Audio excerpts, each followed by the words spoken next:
Okay, we're going to get ready to start. It's 5:30. Where's Chris? Yeah.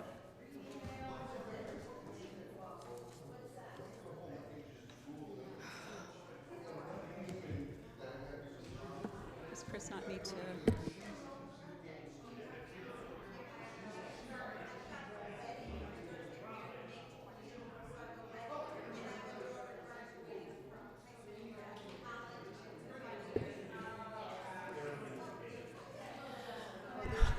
Yeah, I see Don. Okay, good evening, everyone. It's 5:30, and I'm going to reconvene the recessed April 4th, 2023 budget workshop. I'm Laura Dancho chairing tonight. We have a lot to get through, so we will look at the agenda for today, and we're going to start with Sterling House, and Amanda's here. Hi, Amanda. Hi, everyone. I probably don't need this, but hi, Dawn. Sterling House is on page 35. Yes, I'm going to be the warm-up for all your infrastructure for the town of Stratford this evening, because next week's spring break, so I'm away with the kiddos. Yeah, public safety. Yeah, we have. And there's some goodies here if you want on the way out. So I just wanted to provide a brief update, and hopefully it'll help drive some of this context, but we are very close, I would say a few months out for beginning the restoration of Sterling House, which is brick, new roof, chimneys, gutters, fascia, all the things that go with that, as we've been having an increasing amount of water infiltration issues over the last decade. So really excited. There's state and federal money coming in for that, which graciously goes through you all. So Dawn's my buddy on that. So thank you for that, due to the town ownership. Also had funding for CDBG for the food pantry floors, so that'll get finished within this project as well. And our most recent ask for CDBG was interior and exterior cameras, which I know Larry Ciccarelli and police and public safety have encouraged us to have as well as an asset for the town, and just, you know, more surveillance on that civic plaza area as well. So excited about that. Really doing well in the programs and athletics. Everything is full with wait lists. We just ended basketball at 450 kids. You know, we do the boys, rec does the girls, and soccer is at 750 of our kids in this town are on the soccer field, and 35% of those kids are at 50% or more of a financial aid package, and sometimes that includes shin guards and cleats, because they didn't realize they needed those too, so we're really aggressive about ensuring that everyone can get out there. Resource Connection is back, I would say, a bit to pre-COVID numbers in some ways. We're seeing about 300 patrons a month visiting the pantry. As you know, we do 172 backpacks of food each Friday to children in our district who face hunger on the weekend. We do that in partnership with the schools, and Sodexo brings it to each school. And then our senior delivery program, which we work very closely with community services and the health department for that, is 82 seniors twice a month, 160 seniors. And it's really food and a well check, right, where they're kind of personal pea pod in that way. And we're looking at expanding that into some more chore service and things. You know, we'll get to the home and the fence is broken, and Frank Damiano just can't not fix the fence, our volunteers. So we thought, let's figure out a way to structure this. So really exciting there. For those of you that don't know, we are about 50% program fees. You know, people pay for camp, pay for soccer, pay for preschool and things. If you need support and financial aid, we've got that for you too. And 50% fundraising, which is an evolved percentage for those of you that were at Sterling House back in the day too. And this allocation that we ask for is about 10% of our 23-24 fiscal year budget, and is an incredible investment in this beautiful, beloved community center of ours. And I feel very confident that when you invest in us, we are effectively leveraging those resources to power it up and make sure it's accessible and impactful to all our residents. Other thing I wanted to mention to you, our partnerships are just so strong. You know, I moved here from New York City where it is just not collaborative or friendly or any of those things. And so the town departments that we work with, the Y, you know, PAL, everybody, we have such a strong infrastructure of community support here that I am confident whatever is thrown its way to the town of Stratford, we can handle it together. So as you can see with our ask, which I appreciate you coming in at the request, we really lean on the ownership and the building being this quasi partnership with us as the 501 and the town holding the title to the grounds and to the building. So we focus on that. The rec and athletics, we give you a percentage of that. Those, as we talked last time, have been increasing significantly because of the minimum wage increases, same with our childcare. But I think that will taper a bit next year. We also have all of that feel-good community service that we do in terms of the outreach and presence at events. And that's really driving a lot of this, our desire to build this community calendar, especially as we climb out of COVID, adding a social media page to it. Right now it is linked to the mayor's newsletter so people can move into town, adding it to the Welcome Wagon, working with them.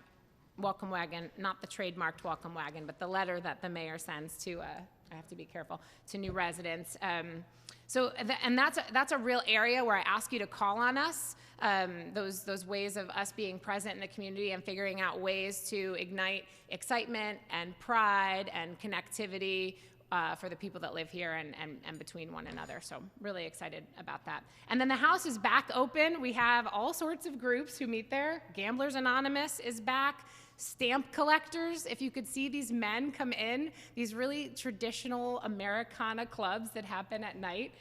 Girl Scouts, many meet there as well. And so we're proud to have the building back open for the community groups to be there at no charge.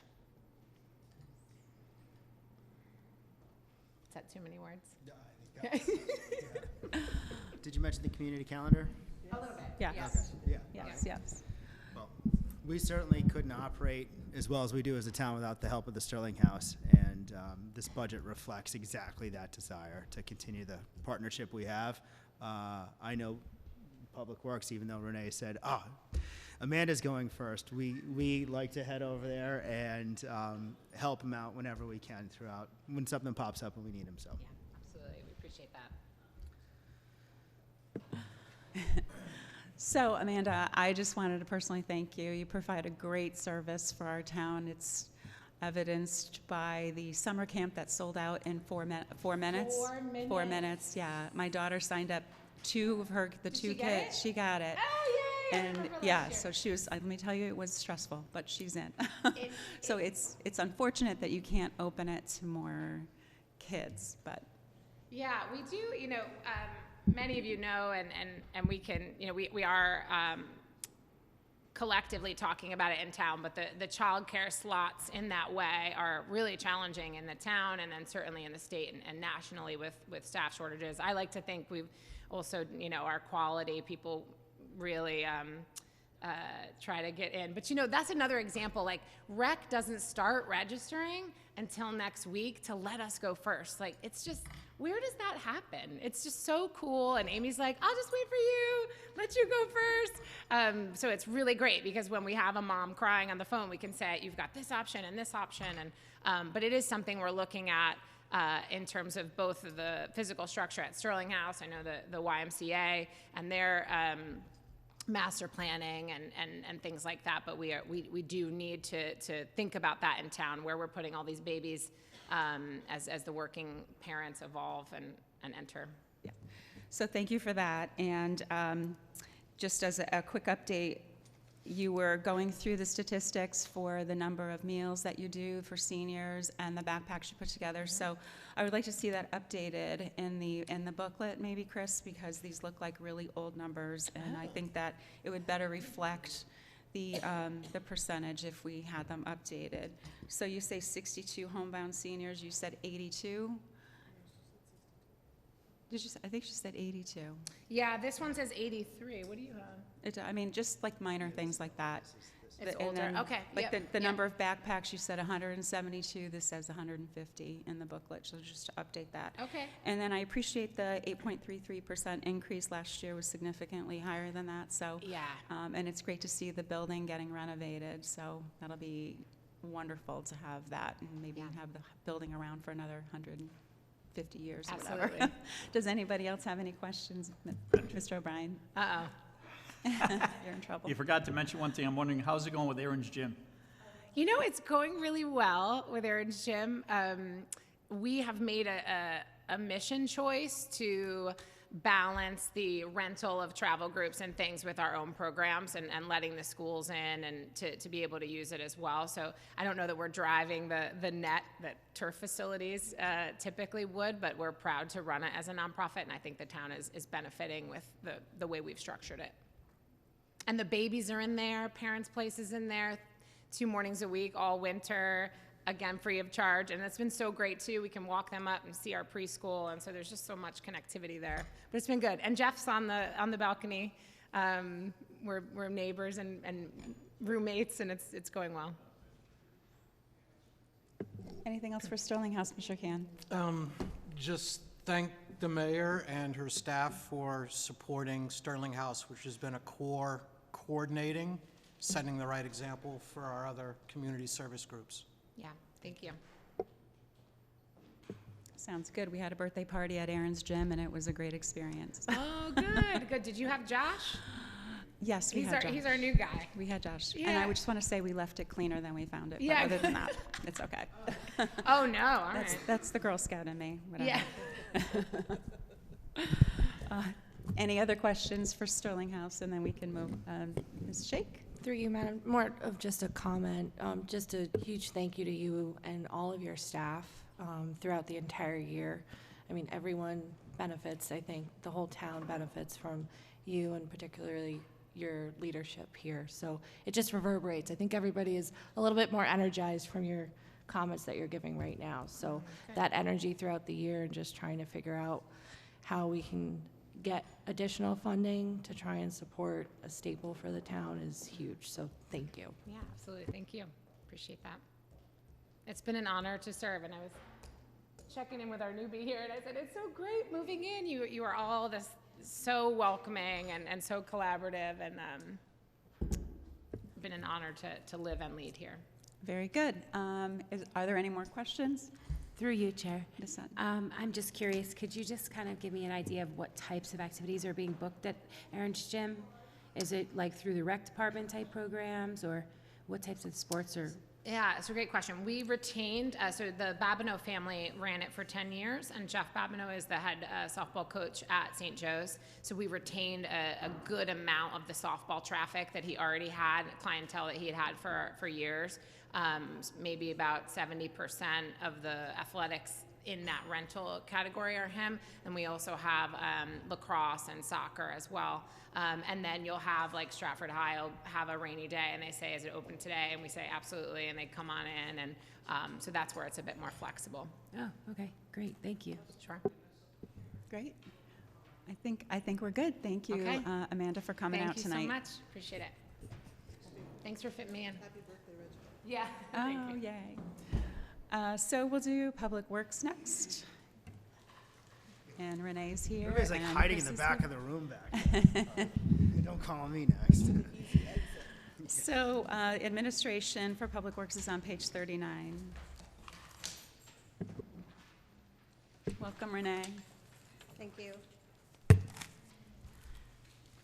Okay, so just in general with Public Works, we are not asking for any increase in manpower. Any increases that you're going to see across our budget are contractual obligations or just increase in cost for fuel or for materials, minimum wage for recreation for their staff, but in general, status quo. We are doing our best to try and find efficiencies everywhere we can to try and compensate for some of these increases that we're experiencing in the fuel, electricity, and other costs. I'm sorry? And garbage and tipping fee. I figure when we get to, I'm going to give you some numbers for refuse once we get to that budget, to just kind of let you know where we're at with that. But does anybody have any questions with administration? Administration questions? Mr. Can? Thank you, Laura. Hi, Renee. Hi. Of all the departments, the administration went up the highest percent, and there was a shift from a part-time to regular salary. Could you just maybe describe the dynamic there?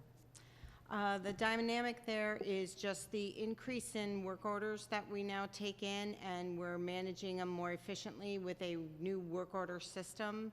And because we've also done our best to extend the appointments we take for bulk item and just improving our response to residents. We're emailing people back or calling them back much quicker to provide better service. So just an increase in just services that we're offering. We just converted that person to full-time to help us manage that, and for coverage for when one of the other staff members is away. Our phone rings a lot, and we are trying to get to every call without it going to an answering service. And a side comment, 10 years ago versus today, I mentioned this to Chris last night, the customer service aspects from the automation, but more importantly, just that quality of the human interaction is been noted by many members of the community. They understand priorities better than they did before. So thank you for remaining committed to that continuous improvement. Thank you. We appreciate it. We do our best. We've implemented with bulk item now, that's extra staff person sends postcards out to everybody who's made an appointment, so you can keep it on your refrigerator, know when your appointment is and what you can put out and what you can't. So we're just, these are things that make it more efficient for our staff when they go out there that day. The people knew it was their day. Their stuff is out there. They knew what they could put out there and what they couldn't, so it doesn't waste the valuable resource of the guys picking up the stuff. So across the board, we're constantly looking for ways to improve customer service and make things more efficient. If there's no more questions for the administration, we can move on to recreation. Mr. Oh, you have something? Yeah, just let me add to Renee. I've said it before, and I can't say it enough, that compared to 10, 15, 20 years ago, the pride and caring of staff now is outstanding, and it shows all the time, and people comment about, kind of on top of what Greg was saying. Thank you. Appreciate it. You guys work really hard. Through you, Madam Chairwoman. Yes, Ashley. Thank you. Renee, it's good to see you. Thank you. Last year with the requests from residents, if they're calling for some type of assistance through Public Works, there's good feedback, there's bad feedback, there's ways to improve. So with the system changes that you've implemented, with the efficiencies, that's greatly appreciated. My question to you is, so with this 2024 budget, you would stand firm that the amount of staff that Public Works currently has is sufficient, or? We're providing a great level of service to the residents while keeping in mind the impact adding a ton of staff will have on your mill rate. I think we do a phenomenal job, and I think there are other ways to make what they do more efficient and less labor intensive, so we're utilizing the labor in a smart way. And I think we're doing just fine with that. I'm not getting any feedback that would lead me to believe differently. From your staff? From my staff and from the residents, I think overall majority are very happy with what they're getting and the services we offer. So I don't see any need to add additional staff for what we're giving people right now. I think is maximum compared to other communities. Okay, thank you. You're welcome. Revenue? Recreation? My brain is elsewhere. I have my recreation here. Recreation's on page 32. I can't say enough great things about recreation. Amy does an absolute phenomenal job. She has increased the offering of camps and services to residents more than has ever been in the history of the town of Stratford. I mean, she's just emailing me the other day about starting a pickleball tournament group. She's offering now teen nights at Birdseye to give the older kids somewhere to go on Friday nights, somewhere more organized so they're not in the streets or not causing any kind of vandalism, giving them somewhere to kind of hang out, a safe place. The swim lessons at the El Grasso pool are constantly full. Her camps are constantly full. To where she's, looking to add more staff to be able to even allow more kids in. She doesn't turn kids away. She provides great activities for them while they're in the camps. She's always looking for more efficient ways to do what recreation has to offer to make it more efficient on her staff. She does it with minimal staff. She has, two women who work in the office and Andre, who's her assistant. The rest are, seasonal camp counselors and stuff. And she, by far, does the best job I've ever seen in recreation. And I don't think there's anything she could ever do to improve it. She really does top-notch work. Nice. We've also taken advantage of the rec summer camps, so it is a great program, and Stratford's lucky to have that. Are there any questions regarding the recreation? I just have a statement. Mayor Hordick? I just wanted to say that Amy's not here, I don't think, but she's done a wonderful job kind of immersing herself into the community. She's at a lot of the different events. She's always kind of floating around. She reaches out proactively to people, whether it be through because of a school event or whatever it may be. I think that's definitely can see her dedication to the position, and I also agree that she's done an unbelievable job. Thank you. So thank you, Amy, wherever you're not here. Go ahead, Mayor. Thank you, Chairwoman. I just wanted to talk about one of the efficiencies that you're going to be seeing this summer that Renee and Amy and Chris and Dawn all came up with regard to the beach stickers.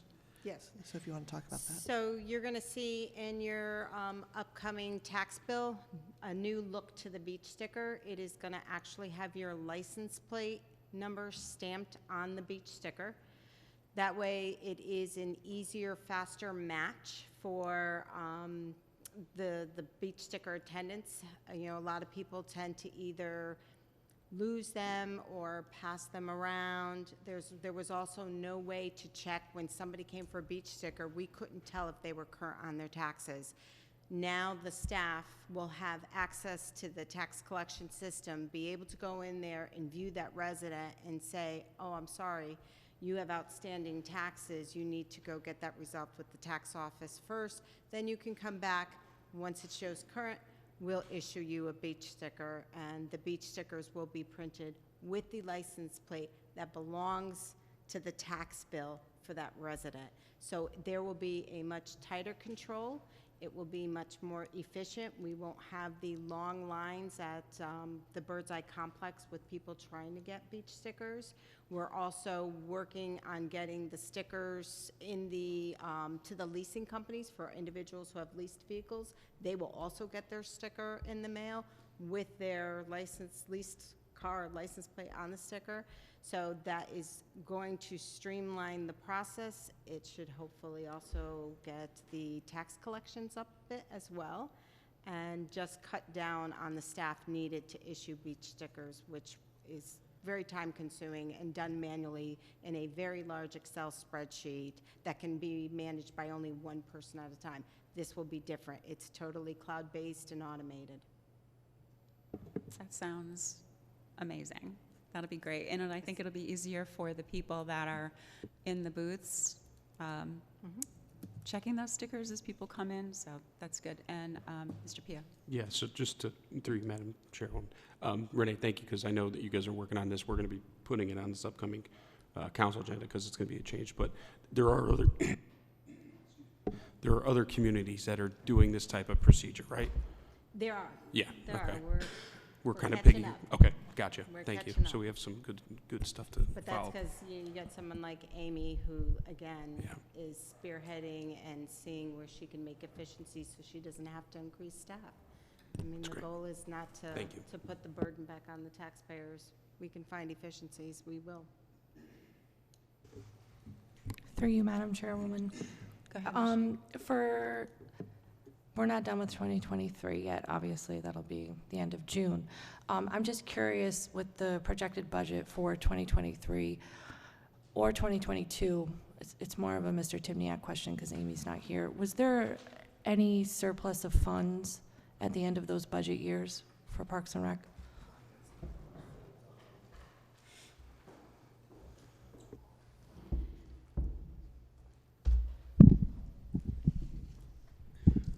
So the way Parks and Rec fees operate, there's a separate fund.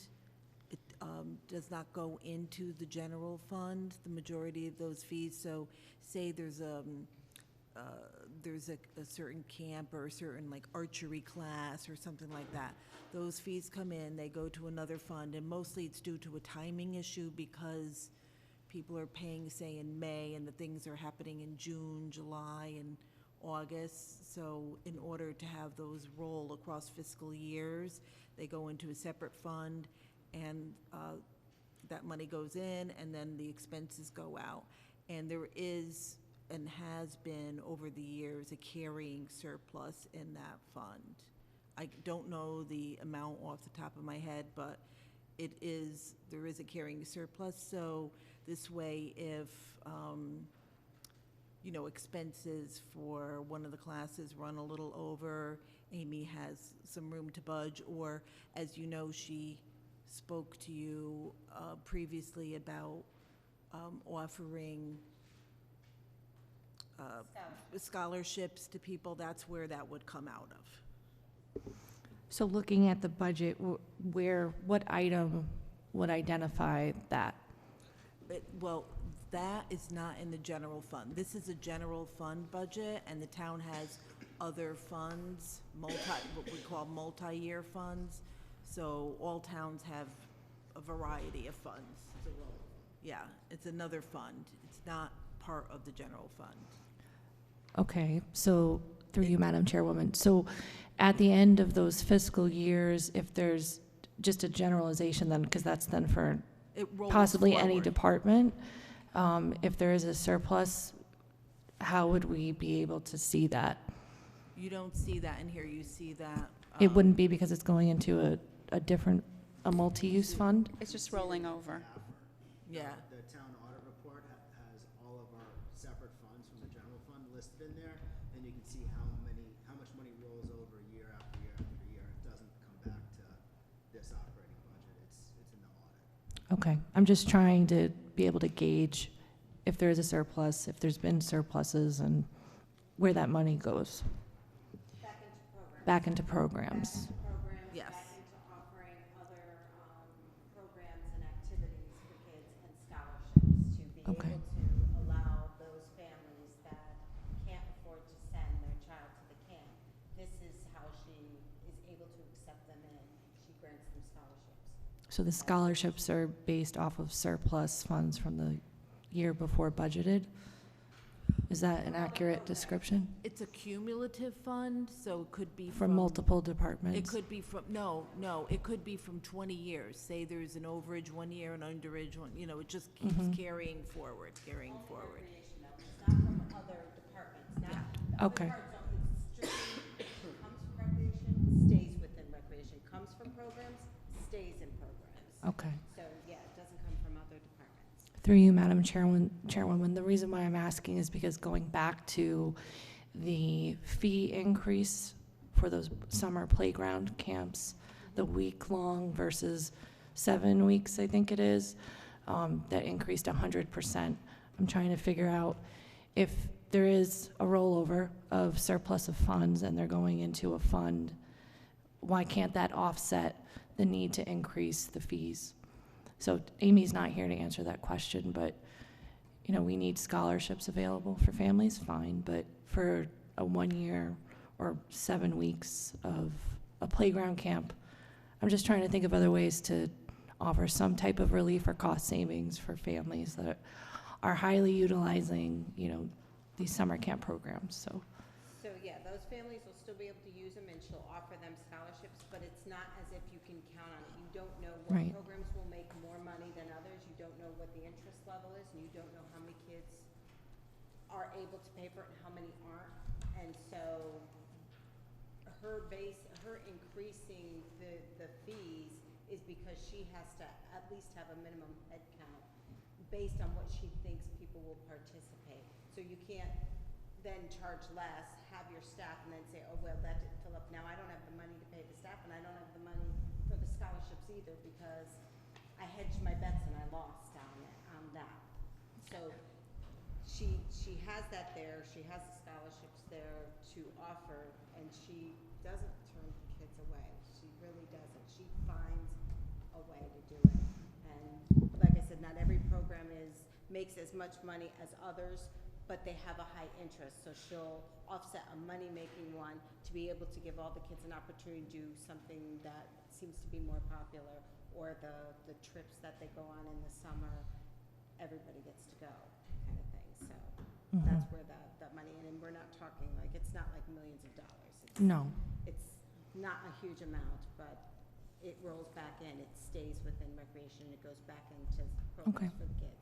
I think just as me personally, as a request for next year, if there is a surplus for this specific topic of Parks and Rec, just that we would be able to see that, and then to know where those surplus monies were reallocated to help offset, you know, an example like that, which I think is important.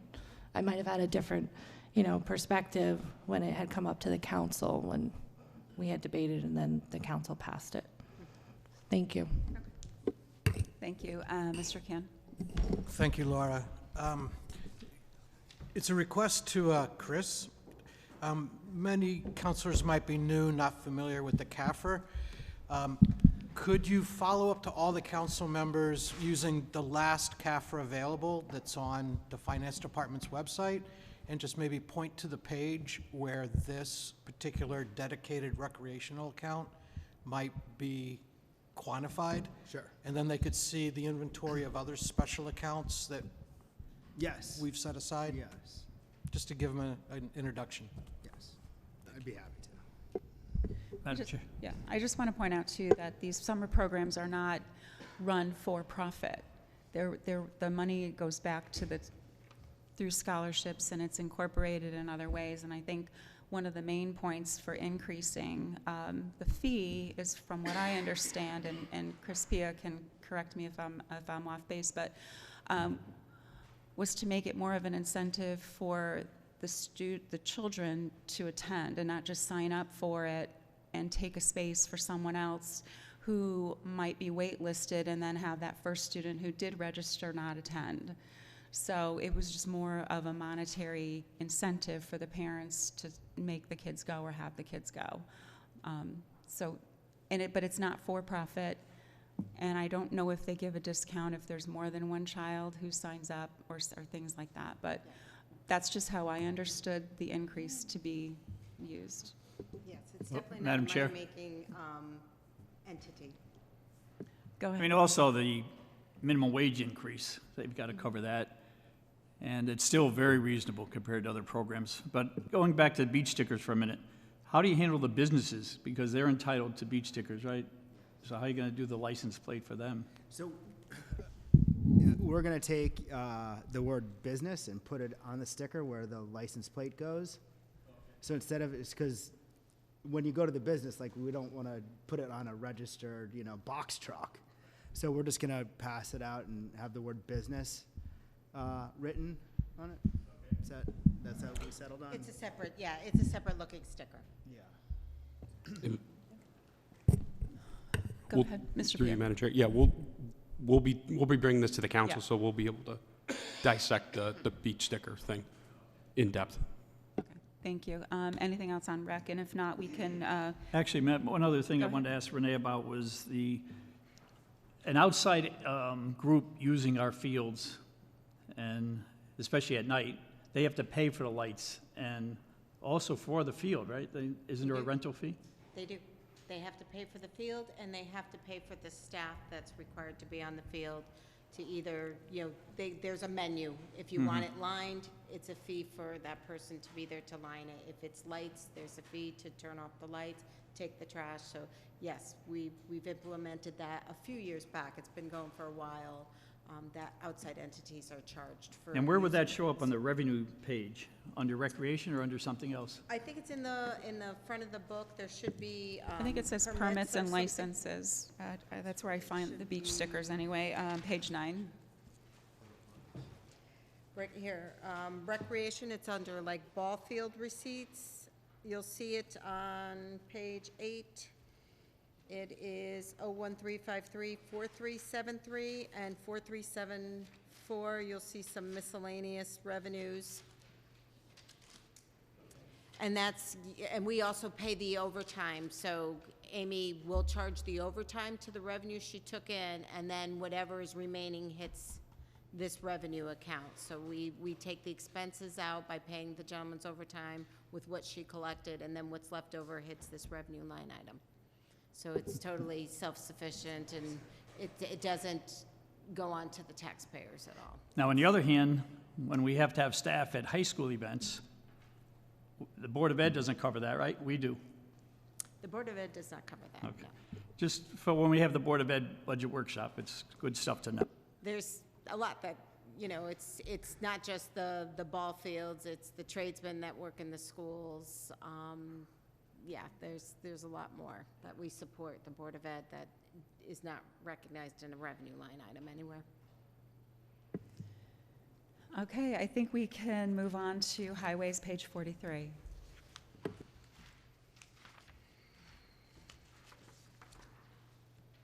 going highways?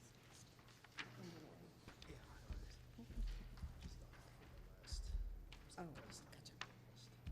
gotcha. Okay, so, again, we're not increasing staff. The only increases we're looking at are contractual obligations. Obviously, when there's a contractual obligation that raises the salary, their overtime rate also is increased. The cost of materials, the cost of gas and oil, even though we go out to bid, that's the market. It's costing more, as is materials are costing more. And the highway department is the service that provides the bulk item pickup. So they are the staff that handles that program, as well as the paving and fixing potholes, obviously plowing along with the Parks Department. Go ahead. So the overtime, I think I'm looking at the overtime line, I'm trying to get it straight. Went up from 3,000 to 6,000, is that? In the highway, Yeah. that's called out of category. Is it the out of category line? I'm trying to Yes. line it up. Sorry. And what would that entail? The out of category is when you have, we call it circling. So when you have a crew leader that is on vacation and somebody else in a lower pay grade has to step in and be the crew leader, he's entitled to be circled for that day at that rate of pay per the contract, so. You're expecting that to double? Yeah. Okay. That's the case. We probably, as you could see from the history, if you look at the actuals, it's around 6,000. So we're just trying to keep it in line with the actuals in past years.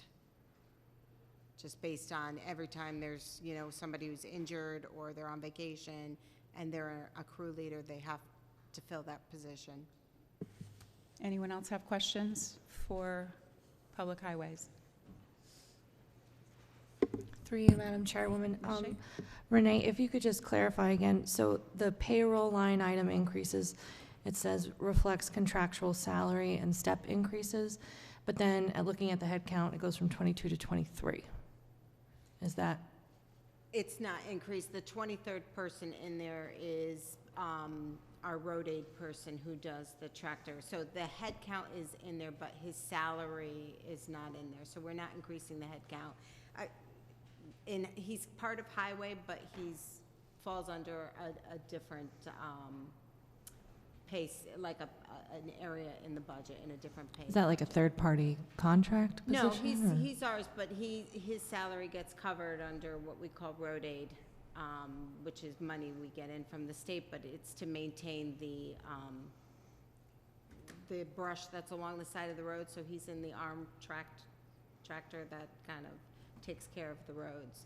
So we included it in there so we account for him, his person, his body, but we're not asking, he's always been here, it's just really a correction from a prior year that we didn't include him in the actual head count. But his salary is not part of this budget. Which budget is their salary paid? We get reimbursed through road aid. And that's the state? We receive funds from the state. So for the road state, aid. okay. Yes, Is that a union position or, it's a union so it's position. a state union job? Okay. No, it's not a state union job. Oh. It's 134. It's a town union job, but it's. It's a Stratford his salary is town. His salary is reimbursed through funds from road aid. Is that a normal practice? Yes. Yes. It has been for some years now. Okay, Yes, yeah. thank you. Anyone else? Great, I think we can move on to Town Garage, page 44.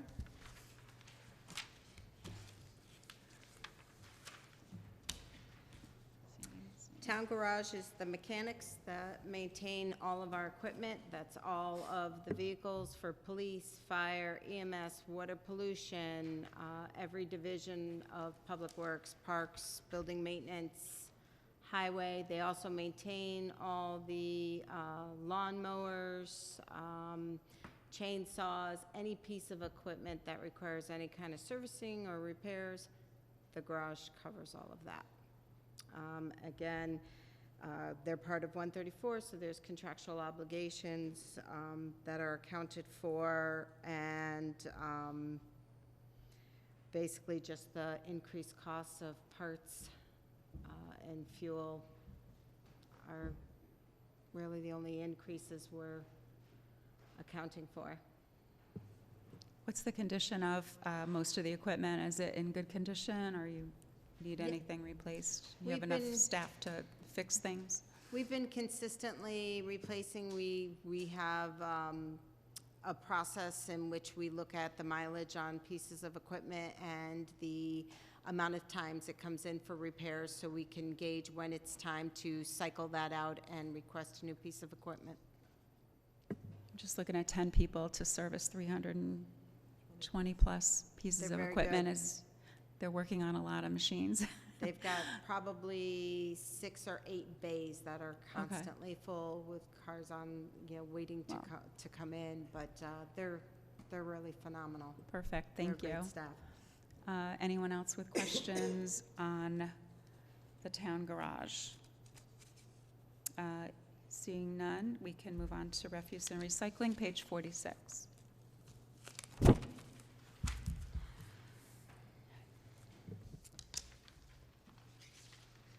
Okay, here's the fun one. Point, Parks on page 25, Excuse me? the Parks Department on page 25. We're moving on to refuse and recycle, page 46. Okay. It's next on the list, right? Parks is after that, yeah. Oh, yes. Okay.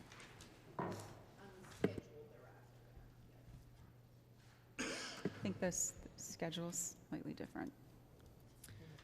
Refuse and recycling, they're your refuse and sanitation collectors. They also are your leaf or yard waste pickup that just began this week and runs probably close to the first or second week of November. Again, they're part of 134 contractual obligations, so that's cost the salary increase.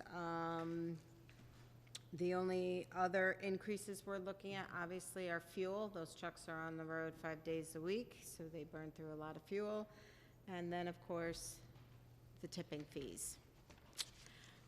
You know, Councilman O'Brien, you asked me the other night about, you know, the transfer station. They also operate the transfer station, and you were asking me, you know, how they keep track of who comes in and the dumping. Just so you know, the budget for what we call the coupon book is what people pay to come in and dump. The budget's $235,000 in revenue. To date, we've already collected $201,000. So that goes to show you those guys are doing a great job over there. They're checking in. We still have many weeks to go before the end of this fiscal year. So they'll definitely hit their revenue number. They also have a miscellaneous revenue at the transfer station. Again, that is for, you know, weighing people in. They have a budget of $130,000. They're at $101,000 in revenue collected, with still many more weeks to go before the end of the fiscal year. So the transfer station does a phenomenal job of monitoring what's coming in to that facility. Just to give you some numbers, the recycling tipping fee is $99.22 per ton. The cardboard tipping fee, we now have to pay to get rid of cardboard. There used to be revenue. We were able to sell it. It's no longer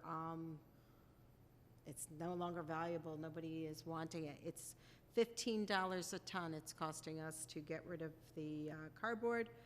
Refuse right now is at $68.03 per ton. We're anticipating an increase.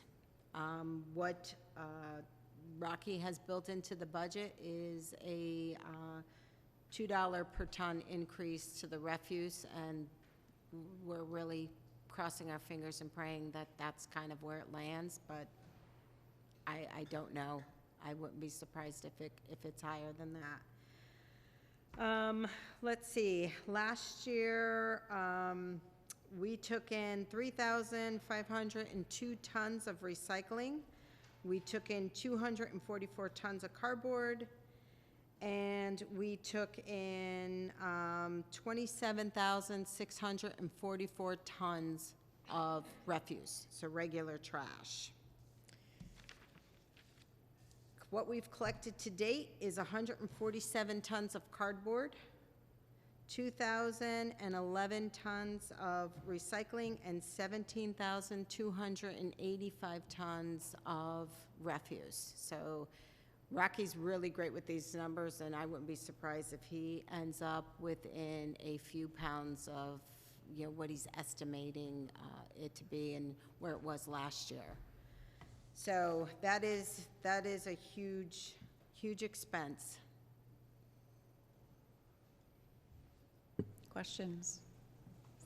Everyone's in shock right now. And wait, I didn't even add yard waste. Last year, to get rid of yard waste, it was $410,000 and $410,657 to get rid of yard waste last year. So that's what the yard waste program costs in a year.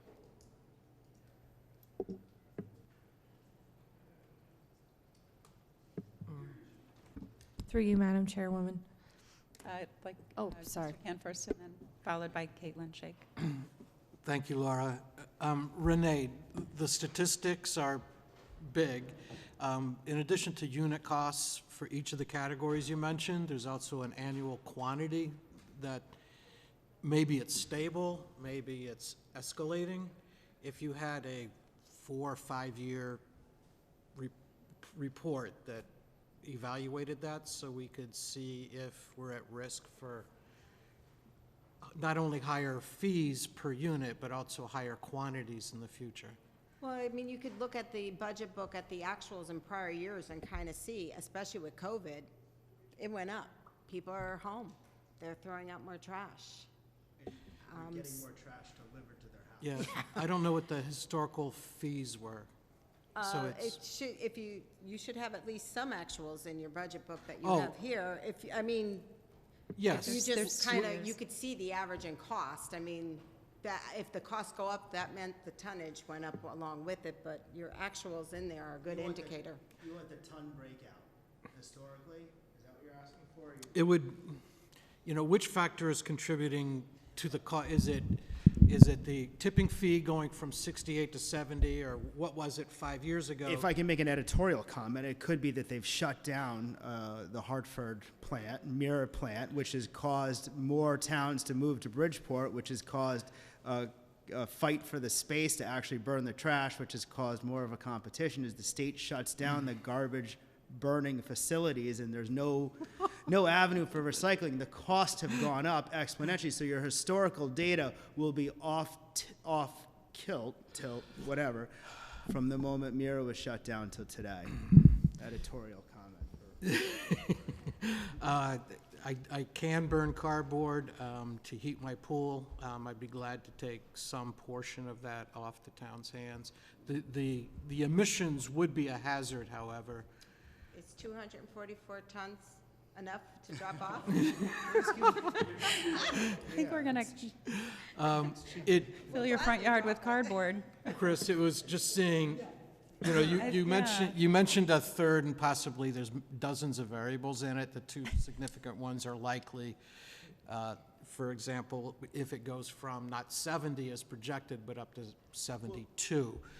We can do the math, but without knowing if there's a stable quantity or not, it'd be hard to do back of the envelope math. Well, as Renee said at the beginning, it's frustrating from my standpoint. The first budget I did from the town of Stratford, we actually had a revenue line for our recyclables. So we're actually getting paid to recycle. So there was incentive to recycle. Now there's no end use for these products, and they're charging us way more to recycle, and there's still no end use for the product. So if they go ahead and they collect all these items we're supposed to recycle, and there's nowhere to actually put them. So it's up to $99 a ton to continue the recycling. And the state is closing facilities to do it, not opening more. And yet they're allowing other towns to ship it out of state, which is adding to road congestion and everything else you can imagine, while we all recognize the increase we're getting in Amazon deliveries. More garbage, more cardboard, so that people can get a bottle of detergent mailed to their house, or a item, whatever item that may be, creates extra waste, which historically data you're not going to be able to trend forward, because we're entering a whole new world, and we're going to have to fly by the seat of our pants. So instead of shipping it out at $99 a ton, can we grind it like we do with, say, road asphalt or roofing shingles and recycle it ourselves? There's contamination, there's so many regulations in recycling that we wouldn't even want to take that on. We don't have that kind of expertise. So, but that's where we're. I mean, there are companies in Connecticut that take back tires and stuff like that, but yeah. Yes. But we'll take an amendment to deliver cardboard to your house if there's a second. The cinder blocks I picked up at the recycling center were very helpful to my construction of a pizza oven. So thank you. Okay, perfect. Any further questions? Through you, Madam Chair. Can I just sorry. ask real quick, a follow-up from yesterday? Is the pizza oven part of the permit process you were asking about yesterday? When you were...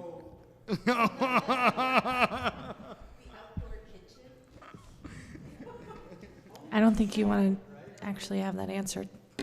Okay. Point of order, Madam Chairwoman. 2 questions. Is there a cap on what can be transferred in terms of waste from Stratford if we're shipping it out? No. There's no cap. Okay. They're in the business to make money. They'll They just take want it.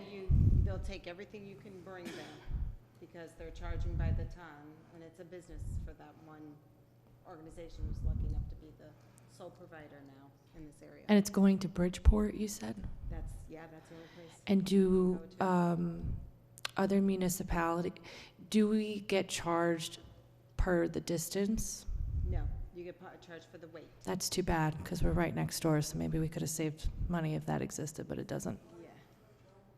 Yeah. Yeah, it's our drivers, and it's actually, it's a very long line because the other facility shut down, so everybody's in line waiting, and they'll take all the weight you can bring them because you're paying per ton. That's their business. It's too bad we can't think of, in our industrial area of town where you have all these businesses wanting to come in, if they could build some type of, recycling or something to at least to absorb the cardboard, because there's so much, Just a thought, not my second question though. 6468, temporary help, $115,500. Yes. Could you give us a description of what that means, please? So in order to pick up the trash, you need 2 guys on the back of the truck at all times. So when guys are on vacation, out sick, or we have vacancies, it has to be filled. We picked the gentleman up from a temp help agency who worked the back of the truck and filled that gap so the trash can continue to be picked up. Through you, Madam Chairman, just a follow-up question. So that particular line item from 2020, it was $63,919. 2024, it's $115,500. Would it make more sense just to add another position to fill that gap? But then, go ahead. what happens is if everybody shows up to work, I got guys just standing there because there's nowhere else on the back of the truck to go. So if every back of the truck has 2 guys and we've hired extra ones, what do I do with them on the days when I have everybody here and working? That's why you see the fluctuation in, some years are great and we have a great year and I've got a good thing going, knock on wood, with workers' comp and everybody's doing great out there. You catch a bad year, you catch a COVID year where everybody's getting COVID, then what? You couldn't even plan enough extra guys to hire to keep on staff to be ready to fill those gaps. It's easier to just pick them when you need them and not pay for them when you don't. And their rates are increasing as well.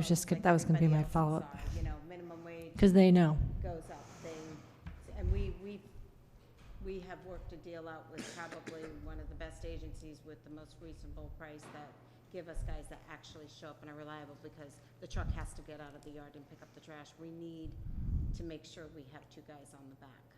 I was just thinking because the quantity of how much garbage there is clearly is going up, so if there's an anticipated need, just to have that included, but you're saying no, temporary is better. It just doesn't make sense, because like I say, when you've got everybody here and it's fully staffed, then I would have extra guys just sitting there doing nothing, and town would be paying for guys to sit there and not have a spot on the back of the truck because they're all full. It's more economical to pick them up when you need them and not pay for them when you don't. So it makes, you're not paying benefits, you're not Right. paying injuries, you're not paying uniforms, benefits, and all And that stuff. If on the job, the temporary workers, if they get injured, who's liable? The temp agency. The temp agent, so the town is released of that. Yeah, they have insurance. Okay. Thank you. Thank you. Mr. O'Brien? Well, let's jump on that question first. Would you say this is the department that has the most injuries and workman's No. comp based on the work involved? No? No. No. Tree crew. What is? Tree crew. Oh, yeah, that makes sense. It's a labor intensive. And how much per ton did you say to dispose of garbage? 66? 6803. Compared to 99 for recycling. And for those that know my history of promoting recycling, my personal habits of recycling, this kills me. Yes. Kills And us. then one other question, do you have the tonnage for large item pickups? For what, like, I don't have that with me. that must be a tremendous number. I'd have to get the history for it. We do a whole analysis at the end of bulk item to see where we ended up. I can let you know, but I can get those details over to you, what it was last year and the year before, so you can kind of see, but I don't have that information. Well, that and yard waste pickup remind me of other towns. People like to compare us to other towns, but Shelton, I don't think they do large item pickup. Milford does not do yard waste, I know that, so. Shelton doesn't do yard waste either. So it's, again, we offer a lot of services, and we do it, you know, with an amazing staff, so. We appreciate that, so. Through you. Go ahead, Ms. Sutton. Through you, Chair. Just a really silly question maybe, but what is truly the difference between putting a piece of cardboard out with the trash versus putting it with the recycling? But not everyone organizes cardboard the way that, so are we paying that much more when they just put it in different places? Or like what happens to the recyclables when you pick them up on the curb to warrant that? Do they all just end up being burned on the other end anyway? We drop them off with, all recyclables go to the same place, and what they do with it after we dump off, I do not know, but if we pick up recyclable items on the side, it goes into the recyclable truck. We can't turn around and just take that cardboard and go, well, we're just gonna put it in the refuse truck. It doesn't work that way. The But- recyclables, we put them in the recycling truck, and that gets dumped off, and the company that takes it, it's whatever they do with it. Yeah, I meant more on like the homeowner level. Like, is there any point in me sorting all my cardboard kind of thing? Totally up to you, whatever. Sorry, loaded question. You could just bring it to Greg's house. Through you, It's getting a little warm in here. through you, Madam Chair. Go ahead, Ms. Rice. You previously stated that there were certain items that were profitable to recycle. Are you saying that at all levels and all items are no longer profitable? Nothing, cans, bottles, nothing? We are losing everywhere? Where? No, not unless you take them back for your nickel yourself. You can, you know, if the user of the product can take the bottles back and return it for a nickel, but the town, when they pick up the recyclables at the curb, they go down and they get weighed as recyclables. We pay per ton for recyclables, and there's no income back like there used to be. We used to make money off of everything. And then it got down to just cardboard, and now it's not even cardboard. We've lost the ability, or there's no opportunity to make revenue off any recyclable item anymore. Do you know what causes this to change? Just out of curiosity. I mean, this jacket is made Yeah, of, China, this they're not jacket is made of recyclable water bottles, Oh, but I it's have made in, pants like that. it's made in Vietnam, right? There's not a recyclable water jacket facility in Bridgeport. So when there's no end users at our location for the products we're recycling, so they sit and then they're basically, they sit until someone comes along to take them someplace which may be used, and most of the time it's the cheapest way to clean up the pile is to burn it. And I don't think they're talking about that as what's going on, but it's no end use for the products we're being told to recycle, or there's just so many, in so many cases, that the people who are turning the recyclable products into a second level product don't need as much as we're actually producing. Yeah. So, Yeah, well, I think that just a quick comment, the reason why they are closing those plants is it is an environmental justice issue, the burning. We know carcinogens and plastics and all of that stuff might be a big problem. Just thank you. I think there's just so much of it out there, and there's just not enough people in the market buying it anymore. They've got, you know, they've got their stream that's plenty, and there's contamination, cross-contamination, there's glass. The sorting is now expensive, you know, to take the glass out and separate. So there's a bunch of reasons. We're not the only community. Every community's in the same boat as we are. There's no secret stream to offset this and get revenue from. Everybody is fighting the same fight. Thank you. let's go to the next one. Through you, Madam Chairwoman, just one more question then. Off of all these comments around recycling, reusing, in your particular department, Public Works, have there been changes in practice then to reduce the need or to reduce waste? Whether that's purchasing, items for like the kitchen, meaning no styrofoam, having paper plates if that's the route, or recyclable utensils. I mean, are we as a town making more conscientious decisions, eco-conscientious decisions in what it is that we're buying to reduce the amount of waste?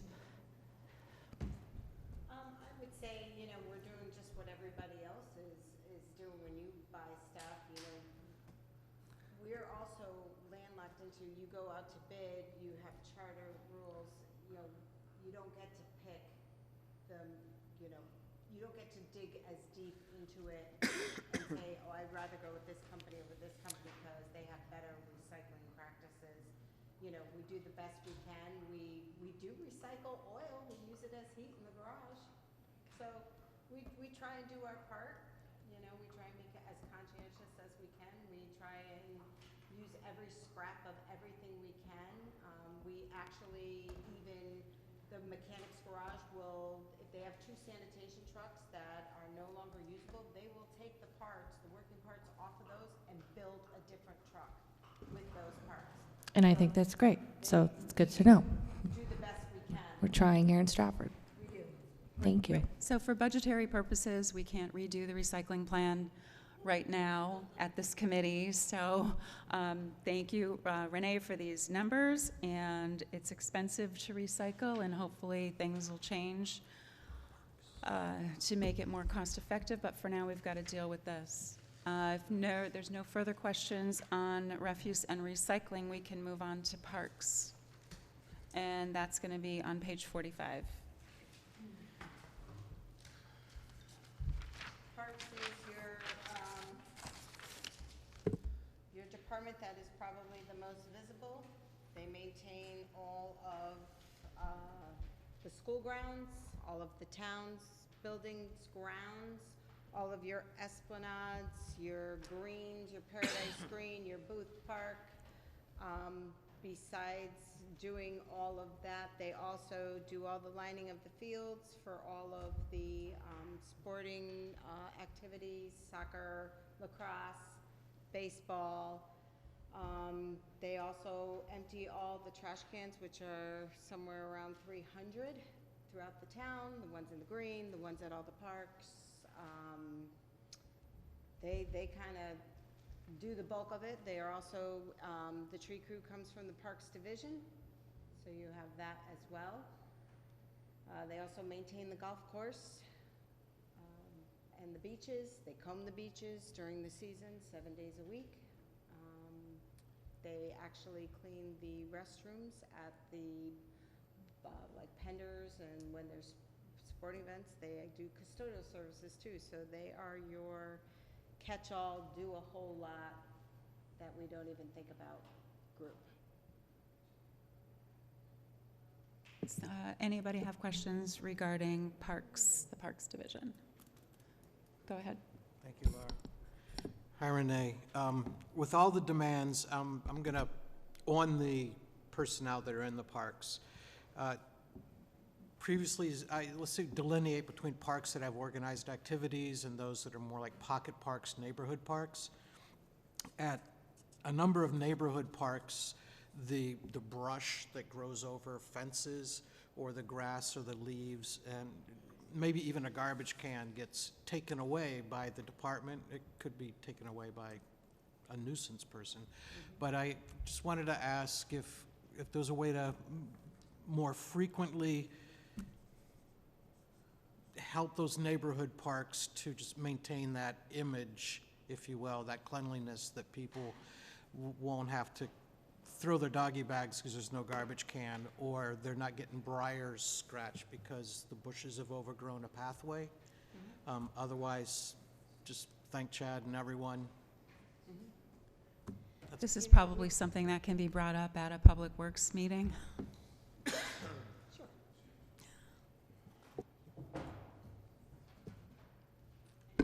Okay, through you, Madam Yes, Chairwoman. go ahead. Thank you. I just want to say I sincerely appreciate all of the work that everyone in Public Works does every day, particularly the Parks Division. I sit on Longbrook and on Booth Park, two of the largest parks, and I know that, we make requests and That's not just myself, those are our residents that regularly frequent and love and appreciate those parks and spaces. And echoing off of, I think, what Councilor Can was alluding to, even those small parks, the big parks, the larger parks, because of the acreage, they're huge. So the last 4 years, it's every season, you know, and the warmer things get, the more frequent that we're gonna have to have lawn care go out to just mow the lawn and do basic maintenance, right, on a lot of the vegetation that's out there. And people often inquire why the frequency is not more, rather than a month in between. And if we have, a rainy season and then a week later, everything has grown back. And it's hard for the crews to get back to that place that they had been maybe the week before, because there's so many other places throughout town that also need the attention. So with the head count for the Parks Department, do you think that this is enough in terms of full-time staff? Because, even during the summer, it's almost every day of the week that Parks is out there. They're working weekends also. I know it's probably one of the highest reasons that I get calls from residents is our parks. So, in my opinion, the staff is adequate. We are going to be adding a couple seasonal temp because it is such a small season. It doesn't make fiscal sense to add staff that can't be utilized all year long in a efficient and productive way. So we'll add a couple of temp helpers to kind of help us keep up with the growth. But it is, they have their system, they've had it for years. It's, a 12-day cycle to get around and come back and mow. I guess, everybody would love to, have the grass be always looking like this, but I don't think it ever gets to a point where it's unreasonable. They do get back out there, but we are also working on doing other things that would make certain aspects of what they do more efficient, to free up labor, to pay attention to more detail.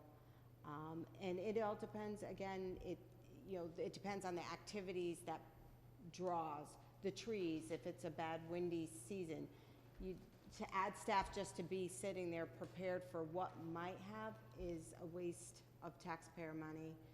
I think we do pretty good, and we need to really focus on looking at other ways to make certain aspects of what they do more efficient. And we've done that over the years. We've implemented the big bellies, which have freed some guys up from having to pick up every can every day.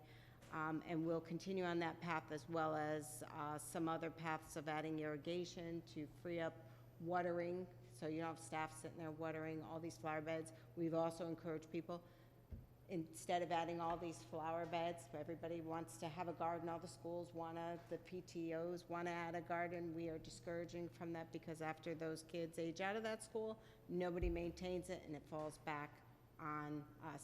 We're having that at Booth Park now. They're finding less and less volunteers. They're pushing back and wanting us to assist more. So we're looking for more efficient ways to do what they do to free up the labor, and we've got some ideas in the works. So we're good. Great, thank you. If there's no more questions, okay. Go ahead, Ms. Sutton. Thank you for mentioning the upkeep of the schools and the gardens around town that people forget about. That's definitely one of the things I whine about the most. But I actually had a question. I see in line 6009, the BOE-related overtime. Can you help me understand exactly what that means? That's the sporting events. That's to have the guys at Bunnell and Penders for baseball games, football games, soccer games. That is what that covers. Okay, and so obviously that doesn't come out of the Board of Ed budget, that comes out of, okay. Is there, and I'll probably be requesting this from our buddy Larry in a little while, but is there a way that we can get a list of all those expenses out of your department, specifically parks, that goes towards the schools? Oh, I'm sorry. Is there a way to get a list of the breakdown? Because it's obviously mixed in here, right? We're talking about the school grounds, the turf grass, the sports, so a significant part of this. It is, but remember the flip side of somebody sitting there and spending that time detailing that and carving Yeah. all that out and monitoring, you know, you've got 13 schools, he would have to go and try and keep track of the start and finish time of Yeah. everything they do in there. At what point does it become not feasible for somebody to spend that kind of time just to extrapolate every dollar that's spent? You know, we do it with the sporting events because it's easy. We get the schedule, we organize the overtime, it's easy to keep track. We try and do it in the wintertime with shoveling, but to do it on a day-to-day basis would really slow the works down too, and we're trying not to do that. But it is an enormous amount of money. Yeah, I was gonna say, a good portion of this goes back to the schools, it seems. We Okay. we spend a lot of money maintaining the schools. Okay, thank you. Go ahead. Renee, I was happy to hear that Parks took advantage of the mild winter to get a lot of work done that will take some of the pressure off in the spring when the grass grows like crazy. But would you say that you realize some savings because of the mild winter and less plowing and sanding and? I mean, obviously, yes, we didn't have to be here working a lot of overtime, but, you know, our road aid covers the cost of the salt and the plowing most seasons, so you wouldn't really see it in your operating budget here. And I think you've always said that you don't budget for plowing, right? We It's just- don't. Right. We don't. We don't have a separate line item for that. Through you, Madam ahead. Chairwoman, I just have a follow-up question. You mentioned the vegetation, the garden beds that we have throughout town, the flowers. Last year was a significant increase of like $1,400, $500 or so, up to $18,000 for flower plantings. All along Main Street where those beautiful flower baskets were hanging, do we save the actual basket and then get new flowers and they set that up? So we're not fully buying a new product every year, so, We're not. okay, that's, Those They're go- they're those go recycled. right back to the grower. I'm trying to make, trying to help everybody out. They go, Yes. no, they've always have. They go back to the growers and they use the material that's in there and they put it in a greenhouse and they start it growing all over. And that's again. great. So those same baskets are the same ones year after year, unless the lamppost gets hit. Unless someone steals it or hits it. Yep, Yeah. got it. But yes, they are. Okay, that's great to know. And we've gotten a ton of compliments. People love it that live here or come and visit here. They really think that that's a beautiful accent here in town. But the watering piece of it, how long does it take roughly out of, when it's a hot summer? How many days a week does the staff have to go out and water those flowers? You know, when it's a hot summer, they're out there Monday through Friday watering it. If they're in for a game or so, they'll water on the weekends if it's ridiculously hot, but they kind of, the Monday through Friday, he's out there for probably about an hour and a half watering those. But when you had the big urns in the middle, those needed to be watered as well, and they were getting watered, and when they got hit, it just started to look really lousy. So the baskets, you get a lot of good bang for your buck out of the baskets. So So that was my follow-up question then. If it's $18,000 and they're annuals versus perennials, every year, if it's the same amount of money that's being requested for this year, is it more of an investment, or do we see half of that in a return for this year because they're coming back?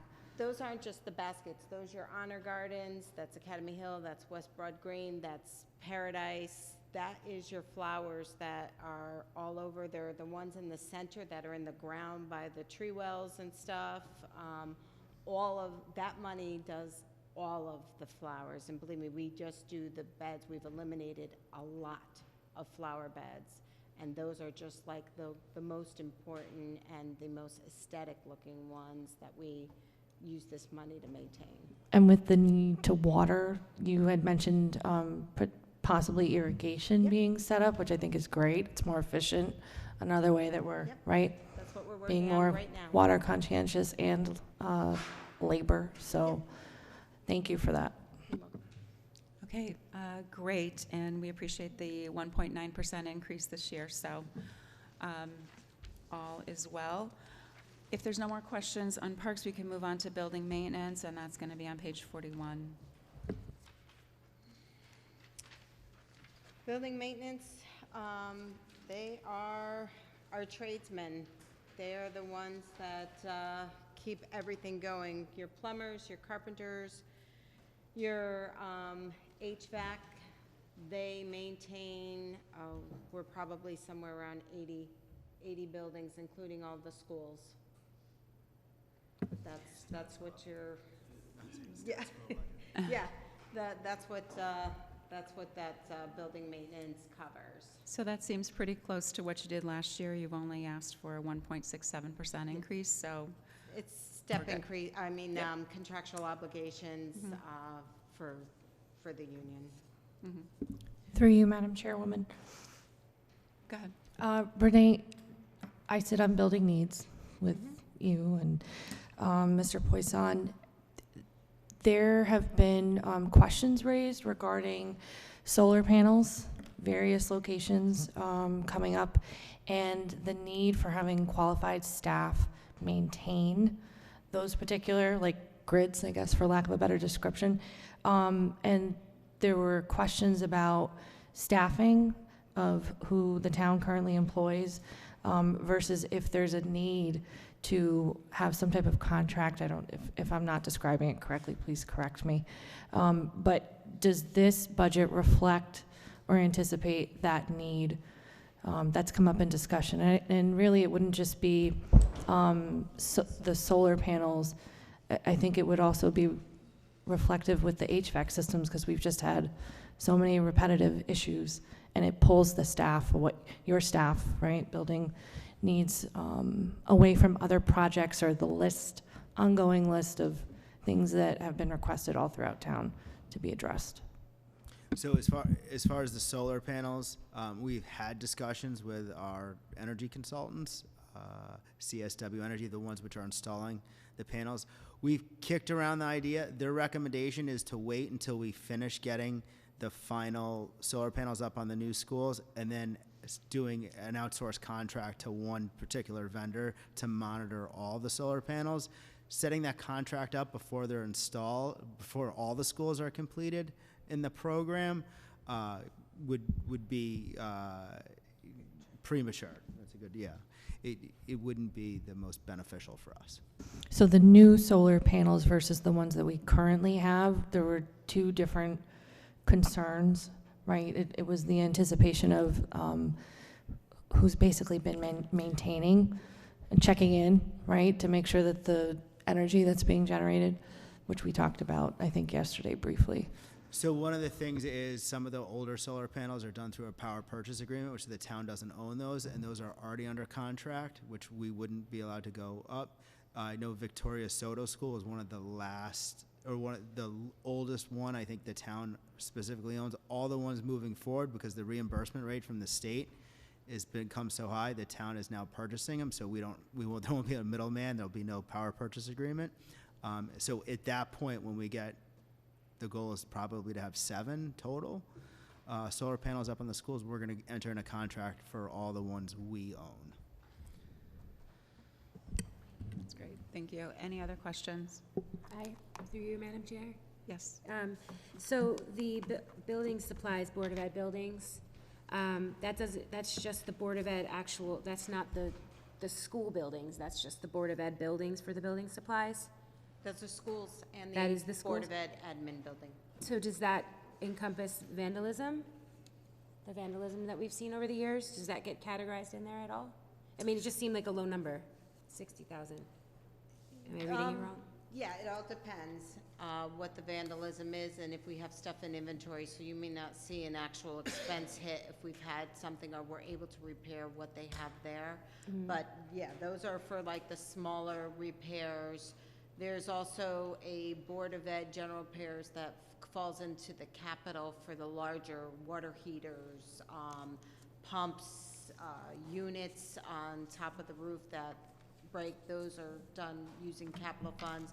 The smaller, sinks, faucets, toilets, door handles, stuff like that. Those smaller items come out of this budget. So that would be why we would see a larger increase since from the 38,000 up to last year was the 60, and now they were staying at 60. So that would be kind of what. It's both vandalism and it's just the cost of things are just going higher. Okay, thank you. Sorry. Okay, go ahead, Mr. O'Brien. Hey, Renee, has the new shift you added, was it 12 to 8 or something like that? Has that Yes. worked out well? Yes, that has worked out well. We're able to get into, well, we're able to stay on without overtime. If the job goes beyond 3 o'clock, we kind of time it purposely to give it to a 12 to 8 person. And schools that have custodians who are on at night, we can get in and work in those schools without adding any additional costs. If there's schools that don't have a custodian on at night, then the Board of Ed will charge us for the custodian to be there in the building. And how many staff do you have doing that? That We shift? have a carpenter, a plumber, an HVAC, and a maintenance we call him maintenance repair guy. So he's like a helper or somebody who could do small jobs without like a specific trade, like an HVAC or a plumber. Sounds good, thank you. I think we can move on to the last category for you tonight, engineering, page 42. Through you, Madam Chairwoman, I did have a question on page 41 for the building maintenance division. Towards the bottom of the page, everything that's emboldened, is there anything significant with that we're supposed to be paying attention to more? Or No, it's just to what does let that you know signify? that those add up to the final outside service of $250. The outside service, okay, thank you. So they kind of just make up, if you ask what Okay. does the 250 cover, it's all those bold numbers above it. Okay, thank you. Good. Okay, so page 42, which is less money this year, minus 1.12%, so should be pretty straightforward. There's nothing fancy about it. They're your engineering department. It's John Casey, Kevin Morrissey, and the admin assistant that supports them to do all the mapping and engineering projects that John Casey does that you guys are well aware of. Yes, thank you. Any questions? Let's see. Through you, Madam Chairwoman, more of just a general comment. They're not here, but obviously you're the boss. So just expressive of sincere gratitude, because I know the amount of time that department spends on various requests, sitting on building needs. It's much appreciated. So I'm glad that we have a good team. Thank you. Appreciate it. Yes, thank you for everything you do in that department. It's a lot of subcategories here, so thank you very much for being out tonight, and I think we're all good. Great. Thank you so Thank much. So public safety is in the house. We're going to do police first. Police is first on the list. We have Chief McNeil. Dispatch. Wake up.